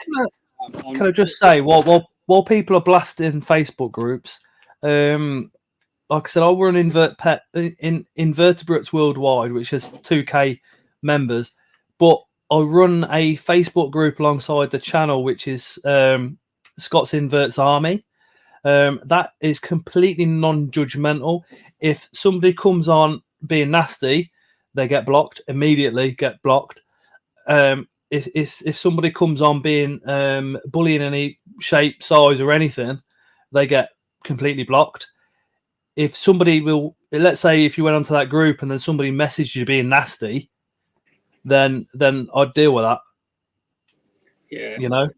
So guys, there is people like Scott on It's- Facebook that will look after the community. You know, Scott's a very sensible lad. We've got Spider Mum is the one of the other admins, and it's all chilled out. Have you ever been on the hamster community, Scott? That seems to be the most toxic community in the world, I found. Nah. Hamster community, mate, especially on TikTok, I can tell you. You put a cage up on TikTok, you're getting your account banned, bro. They are horrible, horrible community. In the sense of they don't support each other. They just criticize. And it's not constructive. It's you're doing this wrong. Not, oh, this is an alternative. Have you thought about changing this? This is why. It's no, you're the devil. You're abusing your animal straight away. Maybe I should go in there and say, any babies for sale? I've got some snakes. I've lost my chat. Oh, there you guys back. Yeah, the group's going to be as interactive as it can make it. So there's other YouTube creators on there that are really, really nice people that put their links to their videos up in that group as well. Just jump on it. It's all cool. There's a WhatsApp group alongside it as well, as if you want to join that and have a bit of a chat. There's people in that WhatsApp group from all over the place.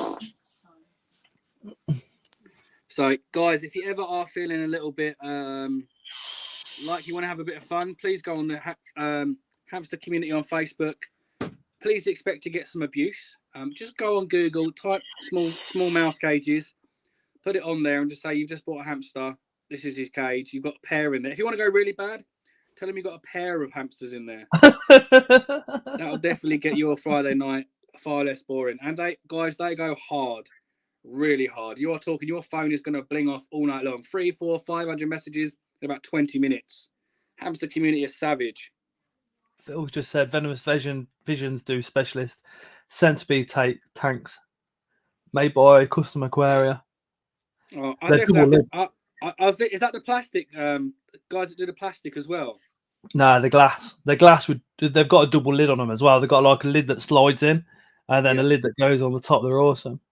Hi, Andy. I have to have a look at it. Like I say, I've got this set up mostly for me, guys, to be honest with you. I know I fully appreciate you guys saying it's not the best for the centipede, and I take that. I own that. Again, it's just because when I show these off on TikTok and stuff, I need to have, you got to remember, a lot of the time I have only one hand. I'm holding an iPad. I'm in and out of the cage.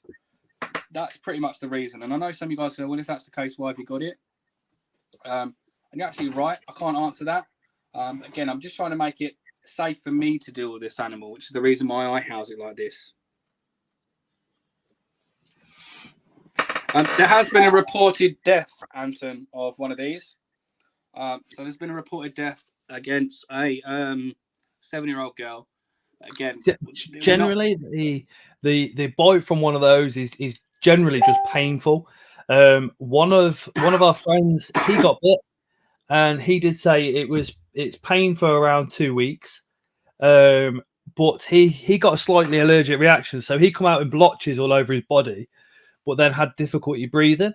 So the problem was, because he had an allergic reaction, they had to get hold of venom experts. So these are professors, and there's only about 4 or 5 in the world. And he was literally chatting to those guys, and those guys were basically saying there's not enough research been done into people who are allergic to the venom from one of them to say which way is the best way to go in the way of treatment. So they were on the DWA in 2013. Did you know that, Scott? On 2013, yeah, the DWA.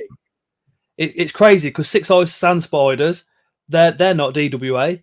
The hairy scorpion used to be on the DWA as well. You can't buy 6-eyed sand spiders from the invert shows because they're venomous, medically significant, and you can't buy macrothelli either anymore.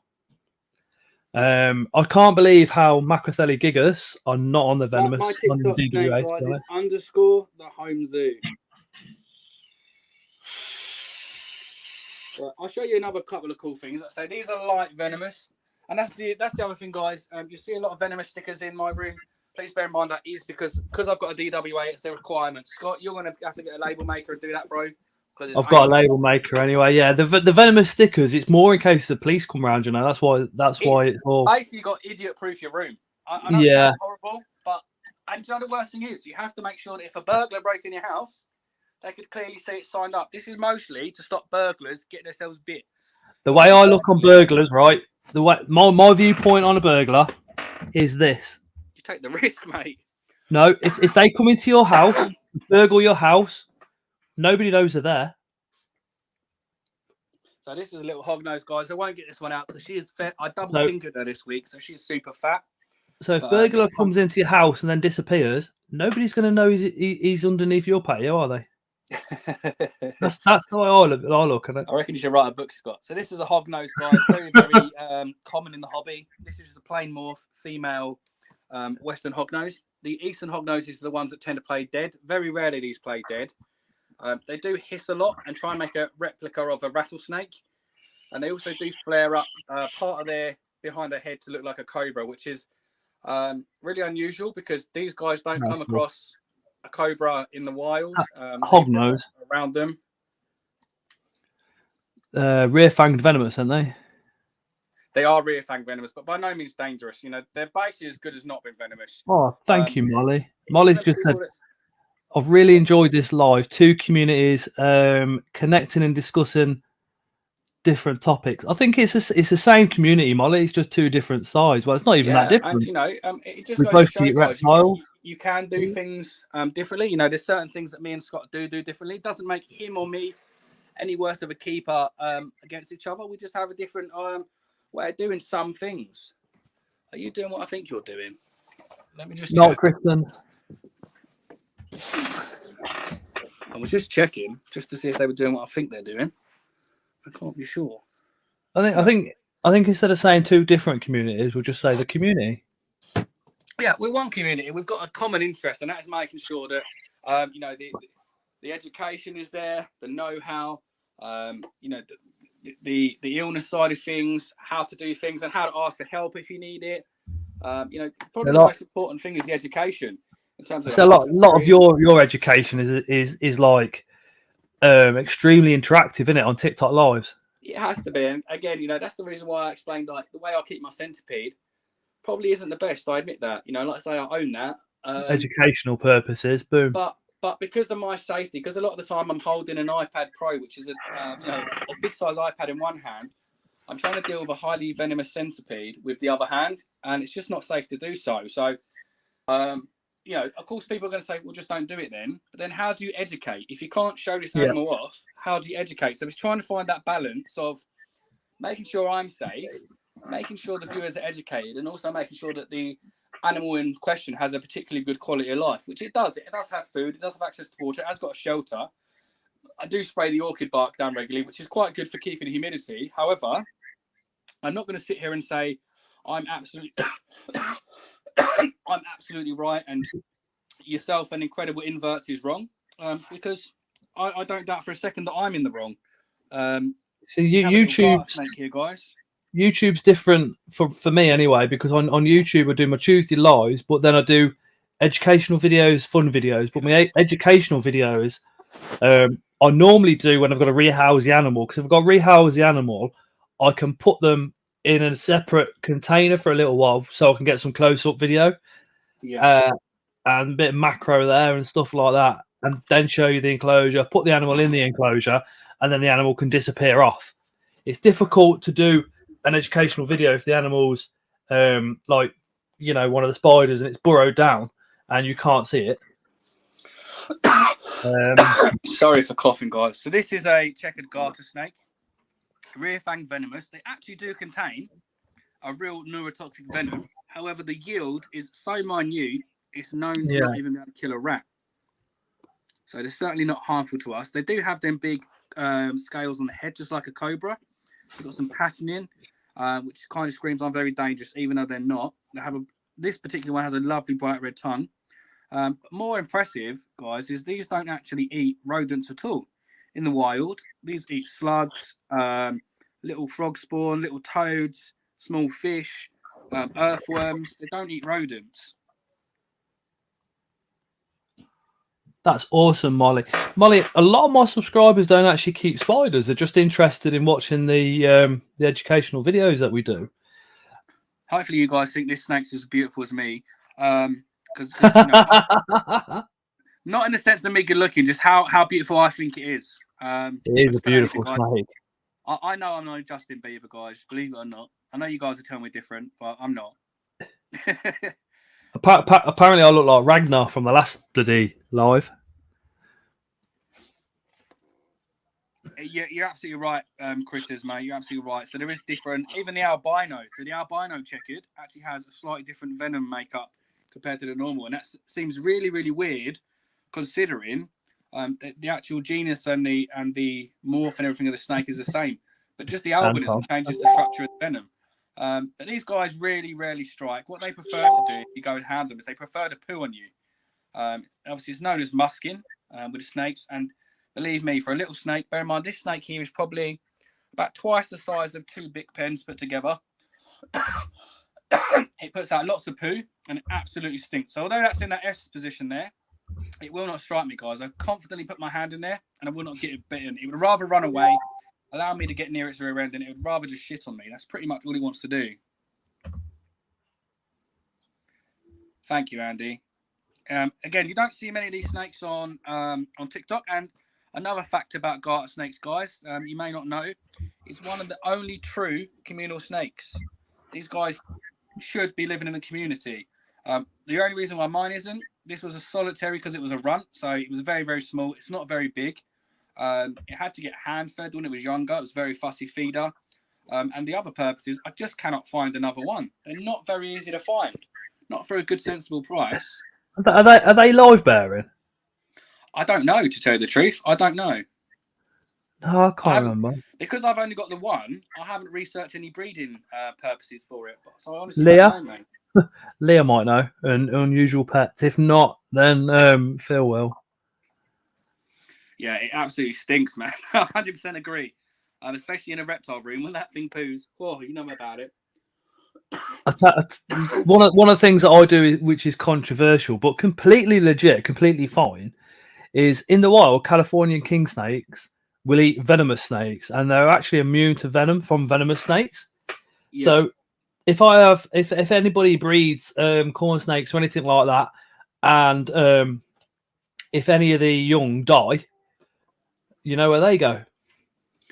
I'm like that in my room as well, to be honest with you. I tell you what, that king snake, you know, it will eat a chick, it'll eat a mice, and yeah, it strikes. When you put another snake in there that's obviously passed away, my God, the strike action is unbelievable. Absolutely unbelievable. It is like a boa coming at you. It is that fast and that aggressive. Thank you for the information there, guys, and the fact. So they are live bearers, Scott. Again, guys, you know, what you see of me is what you get. I don't BS. Yeah. If I don't know, I just tell you I don't know. There's no point guessing. You know, I would have, if I was a black, how they lay eggs or whatever. I didn't know the answer because I haven't researched it. I researched how to keep these, the requirements, obviously about being communal, the type of venom, because it is a true neurotoxic venom. It's not dangerous. It's not going to harm you, but it is actually a real venom. So a lot of venoms, they are still a venom, but not a true venom. And it's really hard to explain, but I'm sure some of you will understand. But there's 4 types of venom, 3 main ones, but there is a 4th. And yeah, these have neurotoxics. So like spider venoms, they're not really so much as a venom as something like this, which is a true venom. A lot of spider venom is actually neurotoxic. So things like not every spider. No, but a good majority of them are, yeah. But because they're registered in something to do with a protein inside the venom. Again, I don't know everything about it, guys. I will have to do more research into it. Basically, when I got my DWA, and Scott, you're probably going to come across this as well.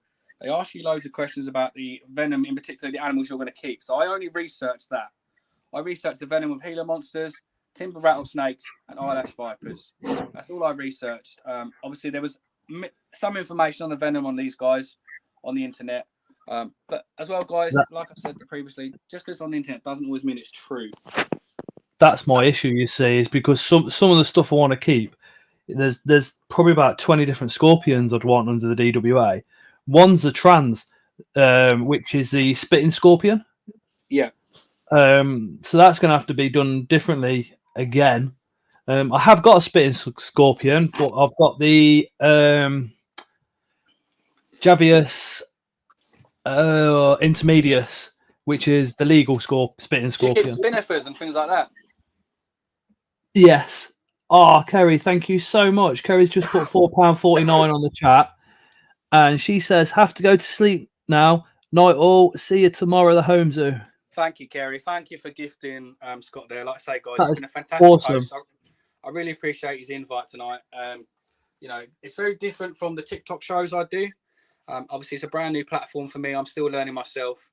But I've never done a TikTok live, never been live on TikTok. mate, the problem is without blowing my it. trumpet, when I go on TikTok live, I sometimes get 2,000 people in there. You can't even read the chat, mate. I know. I've popped into some of your lives, especially in the day, because when I'm at work, if I've got nothing on, I can kind of sit and watch a bit, and then watching the numbers in the chat go up, it's like, what the fuck? Yeah, and that's, again, that's the reason why I'm some of the animals and the way that I house them is slightly different to what you might expect, and it just comes down to the platform that I use, guys, is very, very busy. And again, I fully appreciate people might say we shouldn't have the animal. I get that. I fully get that. But again, my answer would be, how do we educate these people without showing them? The only way to show people is hands-on. If people read a book, they're really not going to get the emphasis of what it is these days. Back in the day, reading a book was the way to go. You'd read a book, you learn about it, happy days. Times are changing, guys. People want to see hands-on. And that's the reason why the research and development of reptile keeping, tarantula keeping, inverts, lots of other animals is evolving at such a fast pace, and why things are changing so quickly, because people are able to interact and share knowledge, share experiences that 10 years ago just wasn't possible. 10 years ago, I wouldn't be speaking to Scott right now, showing you my collection and seeing his collection. He would just be, I'd meet him at a bus stop and he'd go, "Oh yeah, I keep tarantulas. Oh yeah, me too." It's as simple as that. Very, very minimalistic. We read out the same book. So Scott would have the same book as I'd have. We'd read that as the gospel truth. But we all know many things can be affected. If you live in Scotland where it's cold, your care level is going to be slightly different from down in, say, the east of England where it's going to be warmer. Let me just show you Take something. care, RS. That book is that is the beginner's guide to tarantulas. That is the beginner's Bible. Yeah. Yeah. This I'm not is. saying don't read books. Books are very helpful, but you can get a general wealth of knowledge and a better interpretation by seeing things with your own eyes and speaking to people like myself, like Scott, like other people in the chat, and just sharing knowledge. I certainly have learned things this evening. This book came out in 1998. This is a 2009 revised edition, and I know there's another revived edition. So things have been taken out of the original copy and things have been added. So it's constantly. That's because research and development changes all the time, doesn't it? Yeah.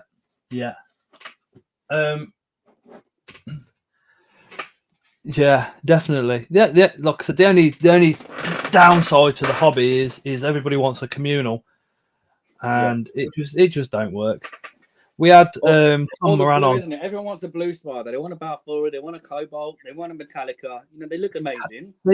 Cobalt blue, you're never going to see because they live in a burrow. I've got 5 adult females waiting to find a mature male. I've seen one in the last 6 months. The only reason that I don't see them, the only reason I know that they're still alive, is because their their prey disappears. That's it. So what you do is tip them in there, let the crickets or locusts, whatever you use, run around the buyers, red runners, and they come out and snatch them. They are due to be taken out and for the substrate to be changed. So I'm hoping one of them has been missold and is actually a mature male. It's easily done, bro. You've seen my Mr. Doris. Lived like a female for 5 years. My Lividum's paired, which is the green. So you've got the cobalt blue, and then you've got the green femur. So where the blue is on the cobalt blue, it's actually green on this one. She was paired probably about 7 months ago, so should be due about now actually for an egg sac. I'm hoping.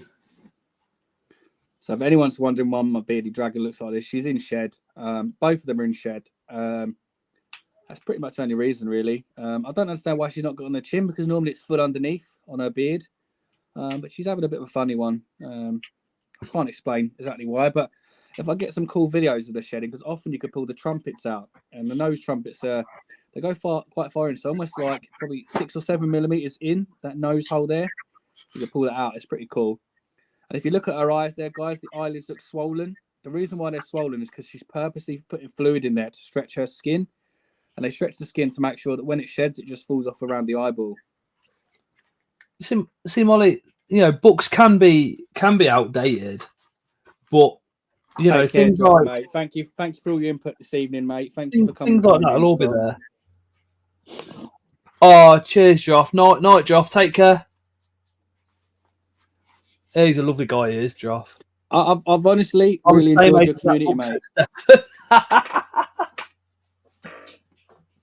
I'm flicking through these comments because it seems like we're missing quite a good little display in the comments, to tell you the truth. Unfortunately, yeah. When Ellie's there, she anything like important, she'll pull me up and go, "You forgot this." Or it's been a lovely evening, mate. I thoroughly enjoyed it. Like I say, I'd love to show you more. This is just part of my collection, guys. I do have more animals than this. I've not shown you all of my leopard geckos. Some of the snakes, obviously, I've not got out and interacted with. I have animals downstairs. I have a parrot. I have a budgerguard, 3 rabbits, a hedgehog, some guinea pigs, a colony of mice, a horse. Night, Anton. Some more spiders that I can't access to because obviously they're remote. The tortoise has not come out. So there's so much more to still show you guys. So definitely, like I say, if Scott would have me back, I'd definitely love to come and join you guys again. As long as you guys would have me as well, because you know, your followers, Scott, are very important to you. Hopefully I've entertained them this evening, maybe taught them a thing or two. And if I haven't, hopefully they've still enjoyed themselves. Definitely. Molly says, I like the information in books. You can definitely see where progress has been made. What I say, I mean, I do a lot of care videos on how to keep certain species of tarantula and stuff like that. But what I will say is, yeah, okay, watch my video, watch somebody else's video, do your Google, go onto Arachnoboards, check out the husbandry on there, cross-reference it with my video, and if there's anything that's different or anything that's come out since my video, you're going to see it and you're going to be able to adapt and change to that as well. Yeah, make that adjustment. But never take for gospel just what one person's video says. You always have a look at everybody's, and then you'll see across all those videos there will be things that are identical. So the things that are identical, take that and apply it to your enclosure. So that goes for reptiles, mammals, everything. No, I agree. If there's consistency within videos and information, there's a general good rule that it's going to be okay. If you've got discrepancies or it's just one person saying it and one person saying something else, has Cindy been out? I would do further research. Has Cindy been out, Jamie? Yes, Cindy has been out. Yeah, she's if she's under a light, I can show you again. I can show you she is in bed, so I can't get her out. However, you might be able to see her face. Let me check for you guys. So she actually is due a feed. Actually, I haven't fed her. Hey. Right, Anton. So there you go, guys. You can see that what that maneuver does, and that's the training I've given Cindy. So she knows my hand is not food. Exactly, Sir William Wallace. He's doing it again, Scott. Look. He's getting a piggyback for a week again. Oh, you're going to get some eggs in the substrate. Yeah, man. But to be fair, I don't mind it. They're very, very good stick and set to kick. All right, get back in. Oh, if I remember rightly, if Phil's in the chat, he'll tell me. I'm sure it can take up a year for the nymphs to pop out. So I read that they go for damp substrate. So I've put a moss on the floor because obviously they rarely go on the floor anyway. Obviously they love to climb around, and to be fair, he doesn't even do nothing, the male. So she's going to do some hunting. I've got a video. Well, I haven't filmed it, but the idea for this Thursday is how better to keep humidity up in your enclosures. Oh, she's all over the place. Look, she wants them bugs. Had some stick insects hatch after 5 years, says Phil. Wow. She loves them, don't she? Oh, you cheeky. Don't you get my finger? Again, You are. if you go to livefoods4you.co.uk and if you put in Scott's Inverts as a discount code, you get 5% off their entire site. That's good to know, guys. And then if you get a delivery that you're not happy with, message me and I'll speak to the manager and he'll replace it for you. Obviously, don't make it a weekly thing, though, guys. You know, I'm not happy again. No, I can smell bullshit a mile away. I've been around too long. Yeah. So yeah, she's very gentle now. Again, it's just part of the training. She's done. Oh, thank you so much, Andy. I love comments like that. Yeah, I reckon so. Yeah, she's a puppy dog. And that's the one thing, guys, that's different from a snake. You can go in, stroke her straight away, and she's not going to care. But like I say, guys, bear in mind, monitors don't come out of the tin like this, believe me. They're angry.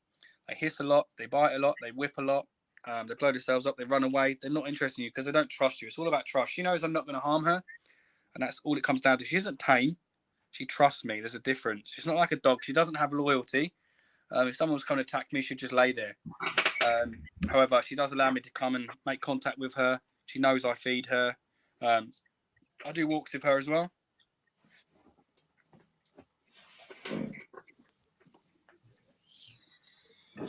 So I'm on a 10%. I'm on a 10% at the moment. Molly, Scott, do you own any standard pets like cats or dogs? No. Close this up, guys. Because I fed her, I wanted to retain the heat in the enclosure. My dog passed away about 3 weeks before Christmas, so I won't have another dog. That was a massive. She was gorgeous. What percentage UV have you got for your boss? 10%. I use Arcadias. Exactly the same as I do with my bearded dragons. I don't use any with my snakes. No UV with my snake. What have I done with my bin? Oh, there it is. So I use different systems. So I always carry spare UV systems, just like this Arcadia setup here, just in case, guys, because obviously UV is very, very important to some animals, particularly beardies, boss, some other animals as well, of course, that I don't keep. So it's always good to have spare UV equipment because it's detrimental to their health. I have got an idea though. Yes. Jamie. Yes. It's not a Tuesday. I think it's a Sunday. The 6th of Feb is my birthday, so I'm going to have quite a few people on the live if you want to come along and join that one. Yes, mate. Yeah, if you're good to have me, mate. And likewise, if you'd love to join me on a TikTok live, mate, it is a lot busier than this, I'll be honest. But... the birthday stream is the 6th of Feb, but it's going to be everything. It's going to be a bit of a more of a laugh and more of a chit chat about anything and everything. Do you know what I mean? Yeah, no, that'd be lovely, mate. I really enjoyed myself, and I'm pretty sure lots of my followers have as well.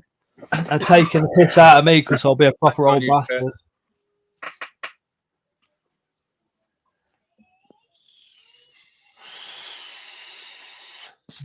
So yeah, man, Scott, if you want, mate, if it's okay with you guys, well, it's not if it's okay, but I'm gonna head off, mate. Obviously, I've got to go and see my children before they go to sleep. I actually didn't go to bed till 5:30 and was back up at 8.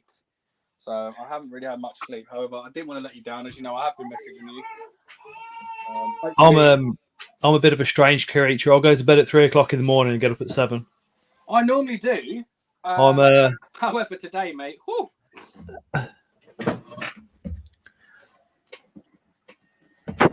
Like I say, I really hope I struggle. Molly, how old do you think I am? At least 60. 60, you bastard. We've got that relationship now, mate, where we can certainly take the piss out of each other a bit more. You're from Essex. You can't say fuck all. Sorry? You're from Essex. You can't say fuck all. Well, it's not a bad place. It's certainly worse places to live.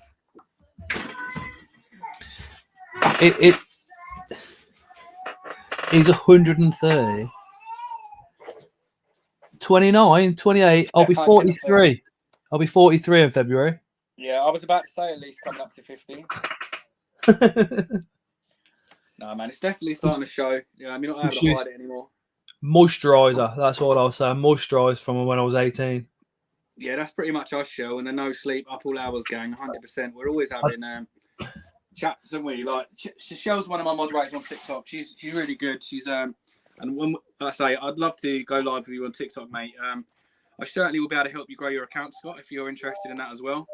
That would be cool as fuck. Yeah, I'll have to add Shell's mod on mine because when I eventually decide to go live, I'm just dead paranoid about doing a live on TikTok. You just got to have a good bunch of moderators. You do get trolls in there. I will admit, you do get trolls in there. I don't mind trolls. Unusual Pets goes live, and she had a troll, and she basically told him to fuck off. Yeah, you just get you are shows you are. You just get silly comments in when they go, "What's your pronouns?" You're like, "It's irrelevant. I'm showing off a snake. Why the fuck does it matter what my pronouns are?" Alien. And they ask you silly shit like they say silly shit like, "I saw you in Tesco's begging," right? Brilliant. Do you know what I mean? But they really feel like they've achieved something. I would literally go, "Yeah, that was me. It's my second income." Some of them are quite, as Muddy said, some of them can be funny, but some just get irritated. You know, when you're just trying to do something serious and just for 5 minutes, get your point across. I'll tell you now, right? I'm Christian. I'm quite accepting of every other religion and everything else. But a lot of the trolls will just put, "Are you Muslim? Are you Muslim? Are you Muslim? Are you Muslim?" We had that before. I don't know what's that about. It's just a phase. It's gone through now. But that was a phase that everyone was doing. The latest one is, "What's your pronouns?" And I saw your dad stealing from Asda or Tesco's or something like that. That's the two that's around at the minute. There was one where people were giving away fake gifts as well and filming people's reactions to fake gifts. It was quite funny, I admit. But there's some strange people on the app. There is some strange people. But if you can get over that, you can meet some fantastic people like I have. And someone like yourself and the community you've already got behind you, you're certainly going to thrive, mate. You're certainly going to thrive. I mean, you just need that leg up, and the rest is history, to be honest. On YouTube, by the way, once I hit 4,000 subscribers, we're going to do another massive giveaway. The last one, we had £150 mystery box donated from Creatures from the North. No, it weren't £100 one, sorry. We had 150 quid's worth of live food vouchers from Live Foods for You. So we're going to get it. She's looking already, Scott. Look at that. Get it a bit bigger. Like grown on the live, it's unreal. They were only in the cat. I definitely know they're locked because I see them lock. Thank you, Shelley. Appreciate that. Yeah, definitely, mate. My moderators come out and help you. They're very experienced. Obviously, they're able to deal with a lot of traffic. I can't give you every single moderator because, of course, I'm going to need some on mine. But yes, mate. I'll just go live different days to you, maybe. I don't know. Well, it's a struggle for me, right? Because producing two videos a week, you have to get everything right. So I have to do a lot of research. Plus doing a live on a Tuesday, and then feeding and maintenance is another 5 hours, and then I work 8 till 5 as an engineer. So and then it doesn't work. And then you know yourself, with an autistic kid, as soon as I walk through the door, he normally punches me in the balls, and that's his way of saying hello. And then I've got to give him attention. I have to give him attention. Otherwise, it's game over. But, you know, it is what it is. Leah says, "Right, Scott, I'm off to bed. Chat soon night." She always does this. At midnight, every night, Leah goes live on her OnlyFans. And she always says, "I'm going to bed." But she's not. She's going straight to her OnlyFans. Every night. Drop your link below, Leah. I'm just asking for a friend. Ask for the discount code. To all of Scott's viewers that have watched me and welcomed me and my community, thank you so much. You'll be very welcome on my TikTok anytime. Obviously, I am trying to grow my YouTube, guys, so you might see me more on there. I'm doing pretty well considering I've not got any videos. I'm probably around about 600 subscribers at the moment. Keep your lives as public because that'll add towards your view count. You need 4,000 hours watch time in the first year to get monetized and 1,000 subscribers. Right. Okay. So basically, just keep doing my lives. Am I worth posting my lives as well afterwards? Yeah, just keep them up there. But the thing is, you have to. I think as long as it's not monetized, you're all right. But as soon as you monetize it with music, that's when they kick off. As soon as you become monetized, so I'd say if you're going to play music, make sure it's free music. Yeah, makes sense. I mean, I asked Jamie not to play the music tonight because otherwise I'd get like copyright after copyright after copyright. YouTube music and TikTok music are completely different. Yeah, see, TikTok's the opposite. TikTok is very I don't know music why. driven. I don't know why. See, I put a 15-second TikTok video on my YouTube and got like a copyright claim on it straight away. And I'm like, hold on a minute, you can play 30 seconds of anybody else's music before it's copyright. Why has it been 15 and you're whinging? There is a way of getting around copyright music, Scott. I don't know if you know. So if you review music, so if you've done a live and you listen to music and you've done a review afterwards on the artist, you're technically creating a review, so it's not copyright. You'd still need a public license, though, wouldn't you? No, because you're creating. So as long as you're creating a review about what you're listening to, it's a little loophole. I mean, obviously it's going to be boring because the fucking every video you're going to have to go at the end and be like, and I rate this person, but you know, it's not worth it, of course. But there is a loophole if you really did want it. It's a pain in the bum. But right, I'm going to get off. Thank you so much for having me. Again, guys, all of my followers, thank you so much for supporting me this evening. This is a brand new experience for me. I thoroughly enjoyed myself, and I'm very grateful, Scott. For Scott's community for welcoming me, for engaging with me and my community again. Thank you so much. We're definitely two communities that have come into one. Just while my subscribers are on here, if you're going over to TikTok following the Home Zoo, make sure you also follow Luna the Owl. Because cool. It's absolutely amazing. If you like your birds, that is a channel to watch. The owl is just amazing. Ultimately, I'm pushing Josh at the moment. And the reason being, guys, is he's a 16-year-old lad. He's got an owl. He's getting another bird of prey. He's very passionate about animals. You know, they're not arachnids and reptiles like we've got, but it's just great to see such a young person in the animal community doing really well. You know, he certainly deserves better recognition. So, likewise, Scott, you know, he's flying Luna tomorrow, apparently. Sorry? He's flying Luna out tomorrow. Yeah, Luna _the_ barn _owl, as Shelly Shells has just put in the chat. Do a quick search and then go grab him. Yeah, guys. So he actually started off as one of my followers, and then he said, "Can I go live with my owl?" Once I see it and I see his passion, I thought we've got to get this guy to 1,000 subscribers. He well deserves it. And yeah, I got him there in one day, guys. I do have quite a good community on TikTok, which I'm very grateful for. They're very supportive of me and other people that I suggest. But likewise, if I don't like someone, guys, they tend to not like me as well. It's typical. But yeah, Scott, mate, I'm going to help you out as much as I can on TikTok, bro. Appreciate that a lot. I think with you shouting me out, I've gone up quite a few. Oh, that's good. That's good to hear, mate. Good to hear. Like I say, we're looking at 10,500 followers, but I'm growing very fast. And like I say, a lot of people have trusted me, which is lovely to know. I certainly will making changes to my emerald skeleton, judging from the feedback from obviously your followers and yourself. My centipede, maybe not straight away, but it's certainly something to look at in the future. They go underground to molt as well, the centipedes. Yeah, they go docile, don't they? It's the only time I've ever held one. When it was they won't eat food either. They'll go off their food. Honestly, I have held one. The only time is when it was in molt, and I thought it was dead because it was literally just moving around like nothing. Yeah, I thought I'd killed it. But how do I sign out of this, Scott? Are you staying on, buddy, so I can come and just stand in chat, or are you leaving as well? I shall end the broadcast. My TikTok Molly is Scott's Inverts. If you go onto the Home Zoo, he's done. Jamie did the shout out that I did on my TikTok. He duetted it on. Yeah, guys. His.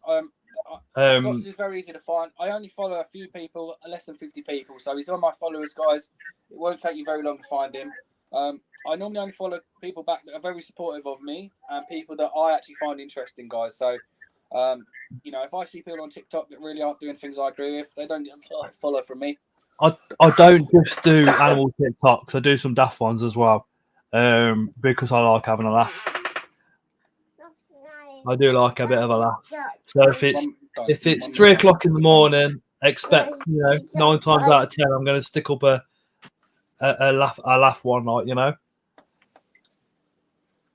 Yeah, thank you so much, guys. Like I say, thank you so much for welcoming me. Thank you for following me, supporting me. For any of my followers that have supported Scott financially this evening, thank you so much. Massive thank you. Yeah, massive thank you. Great cause.